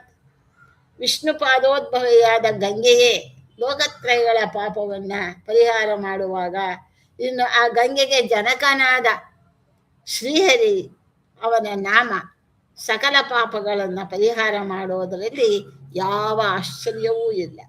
ಗಂಗೆ ಹುಟ್ಟಿದವಳು, ಅವಳಿಗೆ ಜನ್ಮ ಇದೆ, ಅವಳಿಗೆ ಕೊನೆಯೂ ಇದೆ, ಹೋಗಿ ಸಮುದ್ರನನ್ನ ಸೇರಿಕೊಳ್ತಾಳೆ. ಅವಳ ವ್ಯಾಪ್ತಿ ಪರಿಮಿತ, ಅಂದರೆ ಅವಳ ಅಸ್ತಿತ್ವ ಒಂದು ಮಿತಿ ಉಳ್ಳದ್ದು. ಆದರೆ ಶ್ರೀಹರಿ ಹಾಗಲ್ಲ, ಅವನು ಅಜ. ಜ ಅಂದರೆ ಹುಟ್ಟು, ಅಜ ಅಂದರೆ ಹುಟ್ಟೇ ಇಲ್ಲದವನವನು. ಅನಾದಿ ನಿತ್ಯ, ಅನಾದಿ ನಿತ್ಯ ಅವನು, ಶಾಶ್ವತ ಸನಾತನ ಅವನು. ಅವನ ಮಹಿಮೆಯಂತೂ ಸರ್ವ ದೇಶ ಎಲ್ಲ ಕಾಲದಲ್ಲಿಯೂ ಕೂಡ ವ್ಯಾಪ್ತವಾದದ್ದು. ಗಂಗೆಯ ನಾಮಗಳು ಸೀಮಿತ. ಗಂಗಾದೇವಿಗೆ ಬೇರೆ ಬೇರೆ ಹೆಸರುಗಳಿದೆ. ಅಮರ ತರಂಗಿಣಿ ಅಂತಿದೆ, ವಿಷ್ಣು ಪದೋದ್ಭವೆ ಅಂತಿದೆ, ಭಾಗೀರಥಿ, ಜಾಹ್ನವಿ, ಹೀಗೆ ನಾನಾ ಹೆಸರುಗಳು ಇದೆ. ಆದರೆ ಅದಕ್ಕೆ ಒಂದು ಮಿತಿ ಇದೆ. ಆದರೆ ಪರಮಾತ್ಮನ ನಾಮಗಳು ಅಪರಿಮಿತ. ಯಾಕೆಂದ್ರೆ ಈ ಜಗತ್ತಿನಲ್ಲಿ ಸೃಷ್ಟಿಯಲ್ಲಿ ಇರುವಂತಹ ಸಕಲ ಜೀವ ಜಡಾತ್ಮಕವಾದ ಎಲ್ಲ ವಸ್ತುಗಳಿಗೂ ಕೂಡ ಪರಮಾತ್ಮನ ಹೆಸರುಗಳಿಂದಲೇ ಕೂಡಿದ್ದು, ಅಪರಿಮಿತವಾದದ್ದು. ಗಂಗೆಯ ನಾಮಗಳಿಗೆ ಅಶೇಷ ಮಂಗಲಪ್ರದತ್ವ ಏನೂ ಇಲ್ಲ. ಆದರೆ ಶ್ರೀಹರಿಯದು ಅನಂತ ಮಹಿಮೆ. ಅವಳು ಪಾಪಗಳನ್ನು ಪರಿಹಾರ ಮಾಡ್ತಾಳೆ ಗಂಗಾದೇವಿ. ಆ ಅಶೇಷ ಮಂಗಲ ಪ್ರದತ್ವ, ಅಶೇಷ ಅಂತಂದ್ರೆ ಪರಿಪೂರ್ಣವಾದಂತಹ ಮಂಗಳವನ್ನು ಕೊಡ್ತಕ್ಕಂಥ ಸಾಮರ್ಥ್ಯ ಅವಳಿಗೆ ಇಲ್ಲ. ಆದರೆ ಶ್ರೀಹರಿಯದು ಹಾಗಲ್ಲ, ಅವನದು ಅನಂತ ಮಹಿಮೆ. ಅಂತಹ ಶ್ರೀಹರಿಯ ನಾಮೋಚ್ಚಾರಣೆ ಸಕಲ ಪಾಪ ಪರಿಹಾರಕ ಅನ್ನೋದನ್ನ ಇಲ್ಲಿ ಈ ಪದ್ಯದಲ್ಲಿ ಹೇಳ್ತಾರೆ. ಗಂಗಾದಿ ಸಕಲ ತೀರ್ಥಗಳಿಂದ ಅಧಿಕ ಶ್ರೀಹರಿಯ ನಾಮ ಅಂತ ಪುರಂದರದಾಸರು ಹೇಳ್ತಾರೆ. ಗಂಗಾದಿ ಸಕಲ ತೀರ್ಥಗಳಿಗಿಂತಲೂ ಕೂಡ ಶ್ರೀಹರಿಯ ನಾಮ ಅತ್ಯಂತ ಅಧಿಕವಾದದ್ದು, ಶ್ರೇಷ್ಠವಾದದ್ದು. ಪವಿತ್ರಾಣಂ ಪವಿತ್ರಂ ಯೋ ಮಂಗಲಾನಾಂಚ ಮಂಗಲಂ ಅನ್ನೋದು ವಿಷ್ಣು ಸಹಸ್ರನಾಮದಲ್ಲಿ ಹೇಳಿದರು. ಇಲ್ಲಿ ಅಂಗುಟಾಗ್ರದಿ ಜನಿಸ ಗಂಗೆಯ ವಿಶೇಷಣಕ್ಕೆ ಶ್ರೀಮದ್ ಭಾಗವತ ಪುರಾಣದ ಮಾತು ಆಧಾರ ಆಗಿದೆ. ಅದನ್ನ ಪರಮಾತ್ಮ ತ್ರಿವಿಕ್ರಮಾವತಾರದಲ್ಲಿ ಮಾಡಿದ ಅಂತ. ಇಂಗಡಲ ಮಗಳು, ಇಂಗಡಲು ಅಂತಂದ್ರೆ ಹಾಲಿನ ಸಮುದ್ರ, ಕಡಲು ಅಂದ್ರೆ ಸಮುದ್ರ, ಇಂಗಡಲು ಅಂದ್ರೆ ಹಾಲಿನ ಸಮುದ್ರ. ಕ್ಷೀರಸಾಗರ, ಕ್ಷೀರಸಾಗರದ ಮಗಳು ಮಹಾಲಕ್ಷ್ಮಿ. ಅವಳ ಒಡೆಯ ಅಂದ್ರೆ ಅವಳ ಸ್ವಾಮಿಯಾದಂತಹ ಪತಿ ಅಂದರೆ ಲಕ್ಷ್ಮೀಪತಿಯಾದ ಶ್ರೀಹರಿ ಅಂತ. ಗಂಗಾ ಗಂಗೇತಿ ಯೋ ಬ್ರೂಯಾತ್ ಯೋಜನಾಂಶತೈರಪಿ ಮುಚ್ಯತೆ ಸರ್ವ ಪಾಪೈಭ್ಯೋ ವಿಷ್ಣು ಲೋಕಂ ಸಗಚ್ಚತಿ ಅಂತ ಹೇಳಿ ವರಾಹ ಪುರಾಣದ ಶ್ಲೋಕ ಇದು. ಅಂದರೆ ಇಲ್ಲಿ ಗಂಗಾದೇವಿ ಉದ್ಭವ ಆಗಿದ್ದು ಅದನ್ನ ಇಲ್ಲಿ ವರಾಹೇ ವಾಮಪಾದಂತು ತದನ್ವೇಷು ತು ದಕ್ಷಿಣಂ ಅಂತ ಹೇಳಿ ಹೇಳ್ತಾರೆ. ಹೀಗೆ ಪರಮಾತ್ಮನ ಎಡಗಾಲಿನ ತುದಿಯಿಂದ ಹುಟ್ಟಿ ಬಂದವಳು ಗಂಗೆಗೆ ಅಷ್ಟು ಮಹತ್ವ ಇದ್ದಾಗ ಪರಮಾತ್ಮನ ಮಹತ್ವವನ್ನು ಏನು ಹೇಳಬೇಕು ಅಂತ ಹೇಳಿ. ಶ್ರೀಹರಿಯಂತೆ ಕಾಮಧೇನು ಮೊದಲಾದವುಗಳು ಕೂಡ ಫಲ ಕಾಮಧೇನು, ಕಲ್ಪತರು, ಇವೇ ಚಿಂತಾಮಣಿ ಇವೆಲ್ಲ ನಮ್ಮ ಇಷ್ಟಾರ್ಥಗಳನ್ನು ಕೊಡ್ತಾವೆ ಅಂತ ಹೇಳ್ತವೆ. ಆದರೆ ಎಲ್ಲ ಫಲವನ್ನು ಕೊಡೋದಿಕ್ಕೆ ಸಮರ್ಥ ಅಲ್ಲ. ಪರಮಾತ್ಮನ ಕರುಣೆ ನಮಗೆಲ್ಲ ಇದನ್ನು ಕೂಡ ಉಂಟು ಮಾಡುತ್ತದೆ ಅನ್ನೋದನ್ನ ಈ ಮುಂದಿನ ಪದ್ಯದಲ್ಲಿ ಹೇಳ್ತಾರೆ. ಕಾಮಧೇನು, ಸುಕಲ್ಪತರು, ಚಿಂತಾಮಣಿಗಳು ಅಮರೇಂದ್ರ ಲೋಕದಿ ಕಾಮಿತಾರ್ಥಗಳ ಈವುವಲ್ಲದೆ ಸೇವೆ ಮಾಳ್ಪರಿಗೆ ಶ್ರೀ ಮುಕುಂದನ ಪರಮ ಮಂಗಳ ನಾಮ ನರಕಸ್ಥರನು ಸಲಹಿತು. ಪಾಮರರ ಪಂಡಿತರೆನಿಸಿ ಪುರುಷಾರ್ಥ ಕೊಡುತ್ತಿರುವುದು ಅದನ್ನು ಹೇಳ್ತಾರೆ. ಕಾಮಧೇನು, ಕಲ್ಪತರು, ಚಿಂತಾಮಣಿಗಳು ದೇವಲೋಕದಲ್ಲಿ ಇರುವಂಥವು. ಅಂತಹ ಆ ಕಲ್ಪತರುವನ್ನ, ಪಾರಿಜಾತ ವೃಕ್ಷವನ್ನ, ಕಲ್ಪತರು ಅಂದ್ರೆ ಪಾರಿಜಾತ ವೃಕ್ಷ, ಅದನ್ನ ಸತ್ಯಭಾಮಾರು ಕೃಷ್ಣರು ತಾವು ತಂದಾಗ ದೇವೇಂದ್ರ ಬಹಳ ದೊಡ್ಡ ಕೋಲಾಹಲ ಮಾಡಿದ, ಯುದ್ಧ ಮಾಡಿದ. ಕೊನೆಗೆ ಸೋಲೊಪ್ಪಿಕೊಂಡು ಪರಮಾತ್ಮನಿಗೆ ಹೇಳ್ತಾನೆ, ಸ್ವಾಮಿ ನಾನು ನಿನ್ನನ್ನು ಈ ಪ್ರತಿರೋಧ ಮಾಡಿದ್ದು ತಪ್ಪು, ಆದರೆ ಅದಕ್ಕೊಂದು ಕಾರಣ ಇದೆ ಅಂತ ಹೇಳ್ತಾನೆ. ದೇವಲೋಕದಲ್ಲಿಯೇ ಇರುವಂಥದ್ದು ಈ ಪಾರಿಜಾತ ವೃಕ್ಷ. ಇದನ್ನ ನೀನು ಭೂಮಿಗೆ ತಗೊಂಡು ಹೋದಿ ಅಂತಂದ್ರೆ ಈ ದೇವಲೋಕಕ್ಕೂ ಭೂಮಿಗೂ ಏನು ವ್ಯತ್ಯಾಸ ಉಳಿಯಿತು? ಆದ್ದರಿಂದ ದೇವಲೋಕದ ವೈಶಿಷ್ಟ್ಯ, ದೇವಲೋಕದ ಒಂದು ಸ್ಪೆಷಾಲಿಟಿ ಉಳಿಬೇಕು ಅಂತಾದರೆ ಈ ಪಾರಿಜಾತ ವೃಕ್ಷವನ್ನು ನೀನು ಭೂಮಿಗೆ ತಗೊಂಡು ಹೋಗಬಾರದು ಅಂತ ನಾನು ತಳೆದದ್ದಷ್ಟೇ ಅಂದಾಗ ಪರಮಾತ್ಮ ಹೇಳ್ತಾನೆ, ಆಯಿತು ಇಂದ್ರ, ನಾನು ಅವತಾರ ಸಮಾಪ್ತಿ ಮಾಡುವವರೆಗೂ ಕೂಡ ಈ ಪಾರಿಜಾತ ವೃಕ್ಷ ಭೂಮಿಯಲ್ಲಿ ಇರ್ತದೆ. ನನ್ನ ಅವತಾರ ಸಮಾಪ್ತಿ ಆದ ನಂತರದಲ್ಲಿ ಅದು ತಾನಾಗಿ ದೇವಲೋಕಕ್ಕೆ ಬಂದು ನೆಲೆ ಊರ್ತದೆ. ಆದ್ದರಿಂದ ನೀನು ಯೋಚನೆ ಮಾಡಬೇಡ ಅಂತ ಹೇಳಿದ ಪ್ರಸಂಗವನ್ನು ನಾವು ಭಾಗವತದಲ್ಲಿ ಕಾಣ್ತೇವೆ. ಹಾಗೆ ಇಲ್ಲಿ ಕಾಮಧೇನು, ಕಲ್ಪತರು, ಚಿಂತಾಮಣಿಗಳು ಕೇವಲ ಅಮರೇಂದ್ರ ಅಮರೇಂದ್ರ ಅಂದ್ರೆ ದೇವಲೋಕ, ಅಮರರ ಇಂದ್ರಲೋಕ, ಅಲ್ಲಿ ಕಾಮಿತಾರ್ಥಗಳು ಅಲ್ಲಿ ಬೇಡಿದವರಿಗೆ ಅವರ ಇಷ್ಟಾರ್ಥಗಳನ್ನು ಕೊಡ್ತಾವೆ ಹೊರತು ಮತ್ತೆ ಇಲ್ಲ, ಬೇಡಿದರೆ ಮಾತ್ರ ಕೊಡ್ತಾವೆ. ಸೇವೆ ಮಾಳ್ಪರಿಗೆ, ಶ್ರೀ ಮುಕುಂದನ ಸೇವೆ ಮಾಳ್ಪರಿಗೆ ಪರಮ ಮಂಗಳ ನಾಮ ನರಕಸ್ಥನ ಆದರೆ ಪರಮಾತ್ಮನ ನಾಮಗಳು ಈ ಕಾಮಧೇನು, ಕಲ್ಪವೃಕ್ಷ, ಚಿಂತಾಮಣಿಗಿಂತಲೂ ಎಷ್ಟೋ ಅನಂತ ಪಟ್ಟು ಅಧಿಕವಾದದ್ದು. ಯಾಕೆ ಅಂದರೆ ಯಾರು ಅವನ ನಾಮಸ್ಮರಣೆಯ ಸೇವೆಯನ್ನ ಮಾಡ್ತಾರೋ, ಸೇವೆ ಅಂದರೆ ನಾಮಸ್ಮರಣೆ, ಅವನ ಚಿಂತನೆ, ಅವನ ಪೂಜೆ, ಅವನ ಇದು ಎಲ್ಲವೂ ಆಗ್ತದೆ. ಹಾಗೆ ಅದು ಮುಕುಂದನ ಪರಮ ಮಂಗಳ ನಾಮ. ಅವರ ನಾಮಸ್ಮರಣೆಯನ್ನ ಯಾರು ಮಾಡ್ತಾರೆ ಅವರಿಗೆ ನರಕಸ್ಥರನ್ನು ಸಲಹಿತು. ದೇವೇಂದ್ರ ಲೋಕದ ಪಾರಿಜಾತಾದಿಗಳು, ಅದು ಕಲ್ಪವೃಕ್ಷ, ಪಾರಿಜಾತ ಮುಂತಾದವುಗಳು, ಕಾಮಧೇನು ಮುಂತಾದವುಗಳು ನರಕಸ್ಥರನ್ನ ಸಲಹಿದಿಲ್ಲ. ಆದರೆ ಪರಮಾತ್ಮನ ನಾಮಸ್ಮರಣೆ ಮಾಡಿದರೆ ಅವು ನರಕದಲ್ಲಿದ್ದವರನ್ನೂ ಕೂಡ ಉದ್ಧಾರ ಮಾಡಿದವು. ಪಾಮರರ ಪಂಡಿತರೆನಿಸಿ ಪುರುಷಾರ್ಥ ಕೊಡುತ್ತಿರುವುದು. ಪಾಮರರು ಅಂದರೆ ಪಾಪಿಗಳು, ಅವರನ್ನು ಕೂಡ ಜ್ಞಾನಿಗಳನ್ನಾಗಿ ಮಾಡಿ ಪುರುಷಾರ್ಥವನ್ನ, ಮೋಕ್ಷವನ್ನ ಕೊಡ್ತಕ್ಕಂಥದ್ದು ಪರಮಾತ್ಮನ ಮಹಿಮೆ. ಇದಕ್ಕೆ ಉದಾಹರಣೆ ಇದೆ. ನಾರದ ಮಹರ್ಷಿಗಳು ಒಮ್ಮೆ ಸಂಚಾರ ಮಾಡ್ತಾ ಮಾಡ್ತಾ ನರಕದ ಮಾರ್ಗವಾಗ ಆ ಕಡೆ ಹೋಗ್ತಾ ಇದ್ರಂತೆ. ಆವಾಗ ಅಲ್ಲೆಲ್ಲ ಬಹಳ ದುಃಖದಿಂದ ಪಾಪಿಗಳು ನರಕ ಬಾಧೆಯನ್ನು ಸಹಿಸಲಾರದೆ ತಾವು ಬೊಬ್ಬೆ ಹಾಕ್ತಾ ಇದ್ದದ್ದನ್ನ ನಾರದರು ಕೇಳಿದರು. ಕರುಣೆ ಉಂಟಾಯಿತು. ಆಗ ನಾರಾಯಣ ನಾರಾಯಣ ನಾರಾಯಣ ನಾರಾಯಣ ಅಂತ ನಾಮಸ್ಮರಣೆ ಮಾಡಿದರಂತೆ. ಆ ನಾಮಸ್ಮರಣೆಯನ್ನ ಕೇಳಿದಾಕ್ಷಣ ಆ ನರಕದಲ್ಲಿದ್ದಂತಹ ಪಾಪಿಗಳು ತಾವು ಉದ್ಧಾರ ಆದರು ಅಂತ ಹೇಳಿ ಕಥೆ ಕೇಳ್ತದೆ. ಅದು ದೊಡ್ಡ ಕಥೆ, ಮುಂದಕ್ಕೆ ಮುಂದುವರಿತದೆ. ಕೊನೆಗೆ ಇದು ಮಾಡಿ ಹೇಳ್ತಾರೆ. ಹಾಗೆ ಈ ಪಾಂಡವರು ಕೂಡ ಯುಧಿಷ್ಠಿರ ದೇವ ಆ ನರಕದ ಆ ಕಡೆ ಹೋಗ್ತಾ ಇದ್ದಾಗ, ನರಕ ದರ್ಶನ ದೂರದಿಂದ ನೋಡಿದಾಗ ತನ್ನ ಸಹೋದರರು ಎಲ್ಲರೂ ಕೂಡ ಇದು ಮಾಡಿ ದುಃಖ ಪಡ್ತಾ ಇರೋದನ್ನ ನೋಡಿದ್ರು ಅಂತ ಹೇಳ್ತೇವೆ. ಆವಾಗ ಯುಧಿಷ್ಠಿರ ದೇವ ಪರಮಾತ್ಮನ ಸ್ಮರಣೆ ಮಾಡ್ತಾ ಅಲ್ಲೇ ನಿಂತನಂತೆ.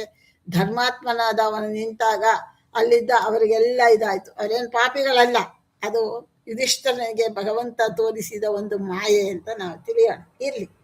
ಆದ್ದರಿಂದ ಪರಮ ಮಂಗಳ ನಾಮ ನರಕಸ್ಥರನ್ನು ಸಲಹಿತು, ನರಕದಲ್ಲಿದ್ದವರನ್ನು ಕೂಡ ಉದ್ಧಾರ ಮಾಡಿತು, ಪರಮ ಪುರುಷಾರ್ಥ ಕೊಡುತ್ತಿರುವುದು ಅಂತ ಹೇಳಿ ನರಕದಲ್ಲಿದ್ದವರನ್ನೂ ರಕ್ಷಿಸಿ ಮಾಡಿತು. ಮೋಕ್ಷದಾಯಕನಾದ ಶ್ರೀಹರಿಯ ಪರಮ ಮಂಗಳ ನಾಮ ಅಜ್ಞರನ್ನು, ಅಜ್ಞಾನಿಗಳನ್ನು, ಪಾಮರರು ಅಂದರೆ ಅಜ್ಞಾನಿಗಳು, ಅವರನ್ನೂ ಕೂಡ ಜ್ಞಾನಿಗಳನ್ನಾಗಿ ಮಾಡಿ ಪುರುಷಾರ್ಥವನ್ನು ಕೊಡ್ತದೆ. ಹೇಗೆ ಕೊಡ್ತದೆ ಅಂತಂದ್ರೆ ಪರಮಾತ್ಮನ ನಾಮಸ್ಮರಣೆಯನ್ನ ಮಾಡ್ತಾ ಮಾಡ್ತಾ ಮಾಡ್ತಾ ಮಾಡ್ತಾ ಪಾಪಗಳು ಕಳೆದು ಹೋಗ್ತಾವಂತೆ, ಎಲ್ಲ ತೊಳೆದು ಹೋಗ್ತವೆ. ಆಮೇಲೆ ಅವರಿಗೆ ಉತ್ತಮವಾದ ಭಗವಂತನ ಜ್ಞಾನ ಉಂಟಾಗ್ತದೆ.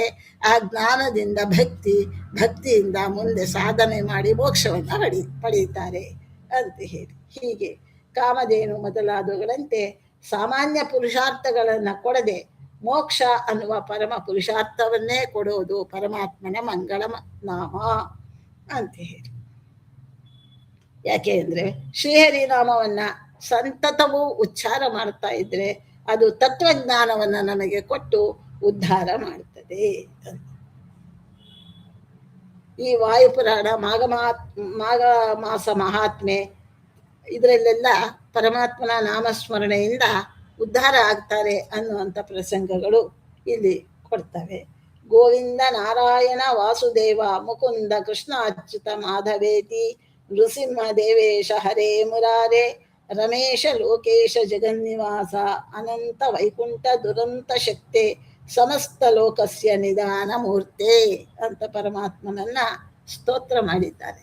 ಶ್ರೀಹರಿನಾಮ ತಾರಕ, ಅದರಿಂದ ರಾಮನಾಮ ಅನ್ನೋದು ತಾರಕ ಅನ್ನೋದನ್ನ ನಾವು ನೋಡ್ತೇವೆ. ಇಲ್ಲಿ ಅಜಾಮಿಳನ ಪ್ರಸಂಗವನ್ನ ನಾವು ಸ್ಮರಣೆ ಮಾಡಬೇಕು. ಗಜೇಂದ್ರ ಮೋಕ್ಷ ಅದು ಪ್ರಾಣಿ. ಅಜಾಮಿಳ ಮಹಾಪಾಪಗಳನ್ನು ಮಾಡಿದಂತಹ ಅವನು ಧರ್ಮಭ್ರಷ್ಟನಾಗಿದ್ದವನು. ರಾಮನಾಮೋಚ್ಚಾರಣೆಯಿಂದ ವಾಲ್ಮೀಕಿ ಮಹರ್ಷಿಗಳು ಎನಿಸಿದ್ದು ರಾಮನಾಮ ಜಪ ಅದನ್ನ ಮಾಡಿ ವಾಲ್ಮೀಕಿ ಒಬ್ಬ ವ್ಯಾಧ ವಾಲ್ಮೀಕಿ ಮಹರ್ಷಿಯಾದ, ಅರಿಯದೆ ಮಾಡಿದ್ದು. ರಾಮನಾಮದ ಮಹಿಮೆ ಗೊತ್ತಿಲ್ಲದೆ ರಾಮನಾಮವನ್ನು ಸ್ಮರಣೆ ಮಾಡಿದ್ದಕ್ಕೆ ವಾಲ್ಮೀಕಿ ಮಹರ್ಷಿಗಳಾಗಿ ರಾಮಚರಿತ್ರೆಯನ್ನ ಲೋಕಕ್ಕೆ ಕೊಟ್ಟ. ಇನ್ನು ನಾವು ತಿಳಿದು ಭಗವಂತನ ಮಹಿಮಾಪೂರ್ಣವಾದ ನಾಮವನ್ನು ಸ್ಮರಣೆ ಮಾಡಿದರೆ ಇನ್ನೆಂತಹ ಪುರುಷಾರ್ಥ ನಮಗೆ ಸಿಕ್ಕಬಹುದು ಅನ್ನೋದನ್ನ ಇಲ್ಲಿ ಧರ್ಮಾದಿ ಮೋಕ್ಷಾಂತ ಸಕಲ ಪುರುಷಾರ್ಥಗಳನ್ನು ಶ್ರೀಹರಿ ನಾಮ ನೀಡುವುದು ಅನ್ನೋದನ್ನ ಇಲ್ಲಿ ಕಾಮಧೇನು ಕಲ್ಪವೃಕ್ಷಗಳ ದೃಷ್ಟಾಂತದಿಂದ ತಿಳಿಸಿದ್ದಾರೆ. ಇನ್ನು ನಾವು ಭಗವಂತನ ಪೂಜೆ ಮಾಡಬೇಕಾದ್ರೆ ಅದಕ್ಕೆ ಬೇಕಾದಂಥ ಸಕಲ ಸಾಧನಗಳನ್ನು ಅಣಿ ಮಾಡಿಕೊಳ್ಬೇಕು. ಉತ್ತಮವಾದಂತಹ ನೀರನ್ನು ನಾವು ಗಂಗಾ ನದಿ ಮುಂತಾದ ಬಾವಿ ಮುಂತಾದ್ರಿಂದ ಪರಿಶುದ್ಧವಾದ ನೀರನ್ನು ತರಬೇಕು. ಮತ್ತು ಅದನ್ನೆಲ್ಲ ಸ್ವಚ್ಛ ಮಾಡಬೇಕು. ಭಗವಂತನ ಗುಡಿಯನ್ನು, ದೇವರಿಗೆ ಅಭಿಷೇಕಾದಿಗಳನ್ನು ಮಾಡಬೇಕು. ಆಮೇಲೆ ನೈವೇದ್ಯಾದಿಗಳನ್ನು ಮಾಡಬೇಕು. ಬಹಳ ಸಾಧನ ಇದೆ, ಅದಕ್ಕೆ ರೀತಿ ವಿಧಿವಿಧಾನಗಳೇ ಇದೆ. ಆದರೆ ಮಾನಸ ಪೂಜೆಯಲ್ಲಿ ನಾವು ಪರಿಶುದ್ಧರಾಗಿ ಕೂತು ಮನಸ್ಸಿನಲ್ಲಿಯೇ ಅದನ್ನೆಲ್ಲ ಚಿಂತನೆ ಮಾಡಿದರೆ ಭಗವಂತ ಅದಕ್ಕೂ ಒಲಿತಾನಂತೆ. ಬಾಹ್ಯ ಸಾಧನಗಳಿಗಿಂತ ನಮ್ಮ ಮಾನಸಿಕವಾದಂತಹ ಚಿಂತನೆಗೆ ಒಲಿತಾನೆ ಪರಮಾತ್ಮ ಅನ್ನೋದನ್ನ ಈ ಮುಂದಿನ ಪದ್ಯದಲ್ಲಿ ಹೇಳ್ತಾರೆ. ಅದನ್ನ ಮನದೊಳಗೆ ಸುಂದರ ಪದಾರ್ಥವ ನೆನೆದು ಕೊಡೆ ಕೈಕೊಂಡು ಬರುನೂತನ ಸುಶೋಭಿತ ಗಂಧ ಸುರಸೋಪೇತ ಫಲರಾಶಿ ದ್ಯುನದಿ ನಿವಹಗಳಂತೆ ಕೊಟ್ಟವರನು ಸದಾ ಸಂತೈಸುವನು. ಸದ್ಗುಣವ ಕದ್ದವರ ಅಘವ ಕದಿವನು ಅನಘನೆಂದೆನಿಸಿ. ಪರಮಾತ್ಮನ ಕಾರುಣ್ಯ ಅಪರಿಮಿತವಾದದ್ದು. ಅದೇನು ಬೇಡ, ನೀವು ಪರಿಶುದ್ಧರಾಗಿ ಅಂತಃಕರಣ ಶುದ್ಧಿಯಿಂದ ಒಂದು ಕಡೆ ಕೂತು ಮನದೊಳಗೆ ಸುಂದರ ಪದಾರ್ಥವ ನೆನೆದುಕೊಡೆ. ಮನಸ್ಸಿನಲ್ಲಿಯೇ ನಾವೇನು ದಿನ ಭಗವಂತನಿಗೆ ಪಂಚಭಕ್ಷ ಪರಮಾನ್ನಗಳು ನಿವೇದನೆ ಮಾಡ್ತೇವೇನು ಇಲ್ಲ. ಆದರೆ ಭಗವಂತನಿಗೆ ಅದನ್ನೆಲ್ಲ ನಿವೇದನೆ ಮಾಡ್ತಾ ಇದ್ದೇವೆ ಅಂತ ಮನಸ್ಸಿನಲ್ಲಿಯೇ ಚಿಂತನೆ ಮಾಡಿಬಿಟ್ರೆ ಸುಂದರ ಪದಾರ್ಥವ ನೆನೆದು ಮನಸ್ಸಿನಲ್ಲಿ ಅದನ್ನು ಸ್ಮರಣೆ ಮಾಡಿದರೆ ಕೊಡೆ ಅದನ್ನು ನಾವು ಸ್ವೀಕಾರ ಮಾಡು ಸ್ವಾಮಿ ಅಂತ ಹೇಳಿದಾಗ ಕೈಕೊಂಡು ಅದನ್ನು ಸ್ವೀಕಾರ ಮಾಡ್ತಾನಂತೆ. ಬರುನೂತನ ಸುಶೋಭಿತ ಗಂಧ ಸುರಸೋಪೇತ ಫಲರಾಶಿ ದ್ಯುನದಿ ನಿವಹಗಳಂತೆ ಕೊಟ್ಟವರು. ಅದ ಒಳ್ಳೆಯ ಹಣ್ಣು ಪರಮಾತ್ಮನಿಗೆ ಕೊಡ್ತಾ ಇದ್ದೇವೆ. ಸುಗಂಧ ಪೂರಿತವಾದಂತಹ ಹೂಗಳನ್ನು ಸಮರ್ಪಣೆ ಮಾಡ್ತಾ ಇದ್ದೇವೆ. ನಾವಿದು ವ್ಯಾಸರಾಜರ ಜೀವನ ಚರಿತ್ರೆಯಲ್ಲಿ ಕೇಳುತ್ತೇವೆ. ಕನಕದಾಸರು ಬಾಗಿಲು ಹೊರಗಡೆ ಕೂತು ವ್ಯಾಸರಾಜರು ಮಾಡ್ತಕ್ಕಂಥ ಪೂಜೆಯನ್ನು ನೋಡ್ತಾ ಇದ್ರು. ಮಾನಸ ಚಿಂತನೆಯನ್ನ ವ್ಯಾಸರಾಜರು ಮಾಡ್ತಾ ಇದ್ರಂತೆ. ಆಗ ಹಾರ ಸಮರ್ಪಣೆ ಮಾಡಬೇಕು. ಇಲ್ಲಿ ಸುರಸೋಪೇತ ಗಂಧ ಇದು ಅಂತ ಹೇಳ್ತಾರೆ. ಆ ಹಾರವನ್ನ ಪರಮಾತ್ಮನಿಗೆ ಹಾಕಿದಾಗ ಕಿರೀಟ ಅಡ್ಡ ಬರ್ತಾ ಇದೆಯಂತೆ. ಮನಸ್ಸಿನಲ್ಲಿಯೇ ಹಾರವನ್ನು ಹಾಕ್ತಾ ಇದ್ದಾರೆ. ಕಿರೀಟ ಎತ್ತರವಾಗಿದ್ದರಿಂದ ಅಡ್ಡ ಬರ್ತಾ ಇದೆ. ಕನಕದಾಸರು ಕೂಡ ಮಾನಸ ಚಿಂತನೆ ಮಾಡ್ತಾ ಇದ್ರು. ಅವರು ಹೇಳಿದ್ರು, ಸ್ವಾಮಿ ಇನ್ನು ಸ್ವಲ್ಪ ಮೇಲಿಂದ ಹಾಕಿ ಹಾರವನ್ನ ಅಂತ ಹೇಳಿದ್ರಂತೆ. ವ್ಯಾಸರಾಜರಿಗೆ ಆಶ್ಚರ್ಯ ಆಗಿಬಿಡ್ತು. ತಾವು ಮನಸ್ಸಿನಲ್ಲಿ ಚಿಂತನೆ ಮಾಡಿದಂತಹ ವಿಚಾರ ಇವನಿಗೆ ಕನಕನಿಗೆ ಕುರುಬ ಕನಕನಿಗೆ ಹೇಗೆ ಗೊತ್ತಾಯಿತು ಅಂದರೆ ಮಾನಸ ಚಿಂತನೆಯಲ್ಲಿ ಗೊತ್ತಾಯಿತು. ಅಂದರೆ ಮಾನಸ ಚಿಂತನೆ, ಮಾನಸ ಪೂಜೆ ಅನ್ನೋದು ಅತ್ಯಂತ ಶ್ರೇಷ್ಠವಾದದ್ದು. ಬಾಹ್ಯ ರೀತಿಯ ಪೂಜೆಗಿಂತಲೂ ಕೂಡ ಮಾನಸ ಚಿಂತನೆ ಅನ್ನೋದು ಬಹಳ ಮುಖ್ಯವಾದದ್ದು. ಅದಕ್ಕೆ ಜಪ ತಪ ಅಂತ ಹೇಳೋದು. ನಾವು ಹೊರಗಡೆ ಮಾಡೋ ಪೂಜೆಗಿಂತಲೂ ಕೂಡ ಅಲ್ಲಿಂದ ಮುಂದಿನ ಮೆಟ್ಟಲುಗಳು ಜಪ ತಪ. ಜಪದಲ್ಲಿ ತಪಸ್ಸಿನಲ್ಲಿ ಇದರಲ್ಲಿ ನಮ್ಮ ತಪ ಅಂದರೆ ಚಿಂತನೆಯಲ್ಲಿ ಆ ವಿಚಾರಗಳನ್ನು ನಾವು ಪರಮಾತ್ಮನಿಗೆ ಸಮರ್ಪಣೆ ಮಾಡಬೇಕಂತೆ. ಹೀಗೆ ಗಂಧ ಸುಶೋಭಿತವಾದಂತಹ ಗಂಧ ಸುರಸೋಪೇತ ರಸಪೂರ್ಣವಾದಂತಹ ಉತ್ತಮವಾದ ಫಲಗಳನ್ನು ದ್ಯುನದಿ ನಿವಹಗಳಂತೆ, ದ್ಯುನದಿ ಅಂದರೆ ಗಂಗಾ ಪ್ರವಾಹದಂತೆ ಕೊಟ್ಟವರನ್ನು ಸದಾ ಸಂತೈಸುವನು. ಯಾರು ಪರಮಾತ್ಮನಿಗೆ ಸಮರ್ಪಣೆ ಮಾಡ್ತಾರೆ ಅವರನ್ನ ಸದಾ ಕಾಲ ಪರಮಾತ್ಮ ಕಾಪಾಡ್ತಾನೆ. ಪರಮಾತ್ಮನ ಸ್ವಭಾವ ಏನು ಅಂದರೆ ಸದ್ಗುಣವ ಕದ್ದವರ ಅಘವ ಕದಿವನು ಅಂತ ಹೇಳ್ತಾರೆ. ಯಾರು ಪರಮಾತ್ಮನ ಗುಣ ವಿಶೇಷಗಳನ್ನ ಸ್ಮರಣೆ ಮಾಡ್ತಾರೆ, ಕೀರ್ತನೆ ಮಾಡ್ತಾರೆ, ಕೊಂಡಾಡ್ತಾರೆ, ಸ್ತುತಿ ಮಾಡ್ತಾರೆ. ಅಂಥವರ ಅಘವ ಕದಿವನು. ಅವರು ಮಾಡಿದ ಅಘ ಅಂದರೆ ಪಾಪ. ಆ ಅಘವ ಅವರಲ್ಲಿ ಇರುವಂತಹ ಪಾಪವನ್ನ, ದೋಷವನ್ನ ಕದೀತಾನಂತೆ ಪರಮಾತ್ಮ. ಅನಘನೆಂದೆನಿಸಿ ಪರಮಾತ್ಮನಿಗೆ ಅನಘ ಅಂತ ಹೆಸರು. ಅಂದ್ರೆ ಪಾಪ ಲೇಪವೇ ಇಲ್ಲದವನು ಅನಘ ಅಂದೆನಿಸಿ ಮನದೊಳಗೆ ಸುಂದರ ಪದಾರ್ಥವ ನೆನೆದುಕೊಡೆ ಕೈಕೊಂಡು ಬಲು ನೂತನ ಸುಶೋಭಿತ ಗಂಧ ಸುರಸೋಪೇತ ಫಲರಾಶಿ ದ್ಯುನದಿ ನಿವಹಗಳಂತೆ ಕೊಟ್ಟವರನ್ನು ಸದಾ ಸಂತೈಸುವನು. ಸದ್ಗುಣವ ಕದ್ದವರ ಅಗವ ಕದಿವನ ಅರಗನ. ನಾವು ಹೇಗೆ ಯಾವ ರೀತಿ ಭಗವಂತನ ಗುಣಗಳನ್ನು ಚಿಂತನೆ ಮಾಡ್ತೇವೆ ಅಂಥದೇ ಗುಣಗಳನ್ನು ನಮಗೆ ಕೊಡ್ತಾನಂತೆ, ನಮ್ಮ ದೋಷಗಳನ್ನು ಪರಿಹಾರ ಮಾಡಿ. ಆದ್ದರಿಂದ ಪರಮಾತ್ಮನ ಅನಂತ ಮಹಿಮೆಯನ್ನ, ಅವನ ಅನಂತ ಸದ್ಗುಣಗಳನ್ನು, ಅವನಿಂತಹ ಕರುಣಾಳು, ಉದಾರಿ, ನಮ್ಮ ಪಾಪಗಳನ್ನು ಪರಿಹಾರ ಮಾಡುವವನು ಅನ್ನೋದನ್ನು ನಾವು ಚಿಂತನೆ ಮಾಡ್ತಾ ಇರಬೇಕು. ಮನಸ್ಸಿನಲ್ಲಿ ಸುಂದರ ಪದಾರ್ಥ ಸಮರ್ಪಣೆ ಮಾಡಿದರೆ ಶ್ರೀಹರಿಯು ಅವುಗಳನ್ನೇ ಸ್ವೀಕಾರ ಮಾಡಿ, ಯಾಕೆಂದ್ರೆ ಅವನೇನು ಹಸಿವೆ ಬಾಧೆ ಉಂಟೇನು ಅವನಿಗೆ, ನಾವು ಕೊಡುವ ಜಡ ಪದಾರ್ಥಗಳನ್ನು ಅವನೇನು ಸ್ವೀಕಾರ ಮಾಡೋದಿಲ್ಲ. ಆದ್ದರಿಂದ ಅದರಲ್ಲಿ ರಸರೂಪನಾಗಿ ತಾನು, ಅದರಲ್ಲಿ ರಸರೂಪದಲ್ಲಿ ತಾನೇ ಇದ್ದು ರಸವನ್ನು ಮಾತ್ರ ಸ್ವೀಕಾರ ಮಾಡ್ತಾನಂತೆ. ಅದನ್ನೇ ನಾವು ಪ್ರಸಾದ ಅಂತ ಸ್ವೀಕಾರ ಮಾಡ್ತೇವೆ.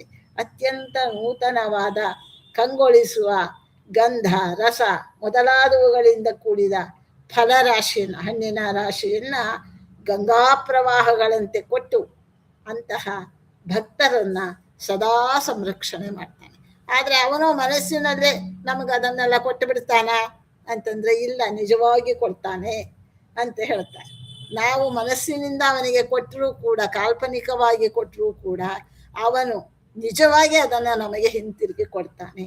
ಸದ್ಗುಣವನ್ನು ಕದ್ದವರ ಪಾಪವನ್ನು ಶ್ರೀಹರಿ ತಾನು ಸ್ವತಃ ನಿರ್ದೋಷನಾದ್ದರಿಂದ ಪರಿಹಾರ ಮಾಡ್ತಾನೆ. ಮಾನಸ ಪೂಜೆಯ ಮಹಿಮೆ ಇಲ್ಲಿ ಹೇಳ್ತಾರೆ. ಹೀಗೆ ಇವರು ಸಾಕ್ಷಾತ್ತಾಗಿ, ಇತರರು ಸಾಕ್ಷಾತ್ತಾಗಿ ಪದಾರ್ಥಗಳನ್ನು ಸಮರ್ಪಣೆ ಮಾಡಿದರು, ಅಮಿತ ಪುರುಷಾರ್ಥಗಳನ್ನು ನೀಡಲಾರರು. ಶ್ರೀಹರಿ ಹಾಗಲ್ಲ, ಪದಾರ್ಥಗಳು ಇಲ್ಲದೇ ಇದ್ದಾಗ ಅವುಗಳನ್ನು ಮನಸ್ಸಿನಲ್ಲಿ ಸ್ಮರಣೆ ಮಾಡಿಕೊಂಡು ಶ್ರೀಹರಿಗೆ ಸಮರ್ಪಿಸ್ತೇನೆ ಅಂತ ಅರ್ಪಿಸಿದರೆ ಅವುಗಳನ್ನು ಸಹ ಸ್ವೀಕಾರ ಮಾಡುವಂತಹ ಕರುಣಾಳು ಅವನು.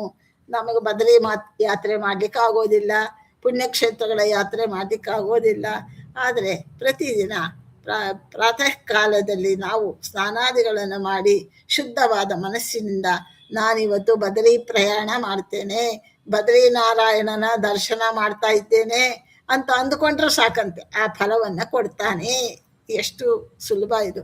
ಆದರೆ ಅಂತಹ ಪರಿಶುದ್ಧವಾದಂತಹ ಅಂತರಂಗದ ಪಾವಿತ್ರ್ಯ ನಮ್ಮಲ್ಲಿ ಇರಬೇಕಷ್ಟೆ, ಅದನ್ನು ಹೇಳ್ತಾರೆ. ಇವುಗಳನ್ನು ಮನಸ್ಸಿನಲ್ಲಿ ಸ್ಮರಣೆ ಮಾಡಿಕೊಂಡು ಶ್ರೀಹರಿಗೆ ಸಮರ್ಪಣೆ ಮಾಡಿದರೆ ಅದನ್ನು ತಾನು ಸ್ವೀಕಾರ ಮಾಡುವಂತಹ ಕರುಣಾಳುವಾಗಿದ್ದಾನೆ. ಅದಕ್ಕೆ ಪ್ರತಿಯಾಗಿ ನಿಜವಾದ ಪದಾರ್ಥಗಳನ್ನೇ ರಾಶಿ ರಾಶಿಯಾಗಿ ದ್ಯುನದಿ ನಿವಹಗಳಂತೆ, ಗಂಗಾ ನದಿಯ ಪ್ರವಾಹದಂತೆ ನಮಗೆ ಕೊಡ್ತಾನೆ. ನಾವು ಒಂದು ದಳ ಶ್ರೀ ತುಳಸಿ ಬಿಂದು ಗಂಗೋದಕವ ಪರಮಾತ್ಮನಿಗೆ ಸಮರ್ಪಣೆ ಮಾಡಿದರೆ ಅನಂತ ಮಾಡಿ ಕೊಡ್ತಾನೆ ಪರಮಾತ್ಮ ಅನ್ನೋದು ಇಲ್ಲಿಯ ವಿಶೇಷ. ನಾವು ಮಾನಸ ಪದಾರ್ಥಗಳನ್ನು ಕೂಡ ಕೊಡೋದಕ್ಕೆ ಸಾಧ್ಯ ಆಗೋದು ಸೀಮಿತ ಪ್ರಮಾಣದಲ್ಲಿ, ಎಷ್ಟು ಕೊಡ್ತೇವೆ ಮನಸ್ಸಿನ ಚಿಂತನೆಯಿಂದಲೂ ಕೂಡ. ಆದರೆ ಶ್ರೀಹರಿ ಮಾತ್ರ ಗಂಗಾ ಪ್ರವಾಹದಂತೆ ಅದನ್ನು ಅನಂತವಾಗಿ ಕೊಡ್ತಾನೆ.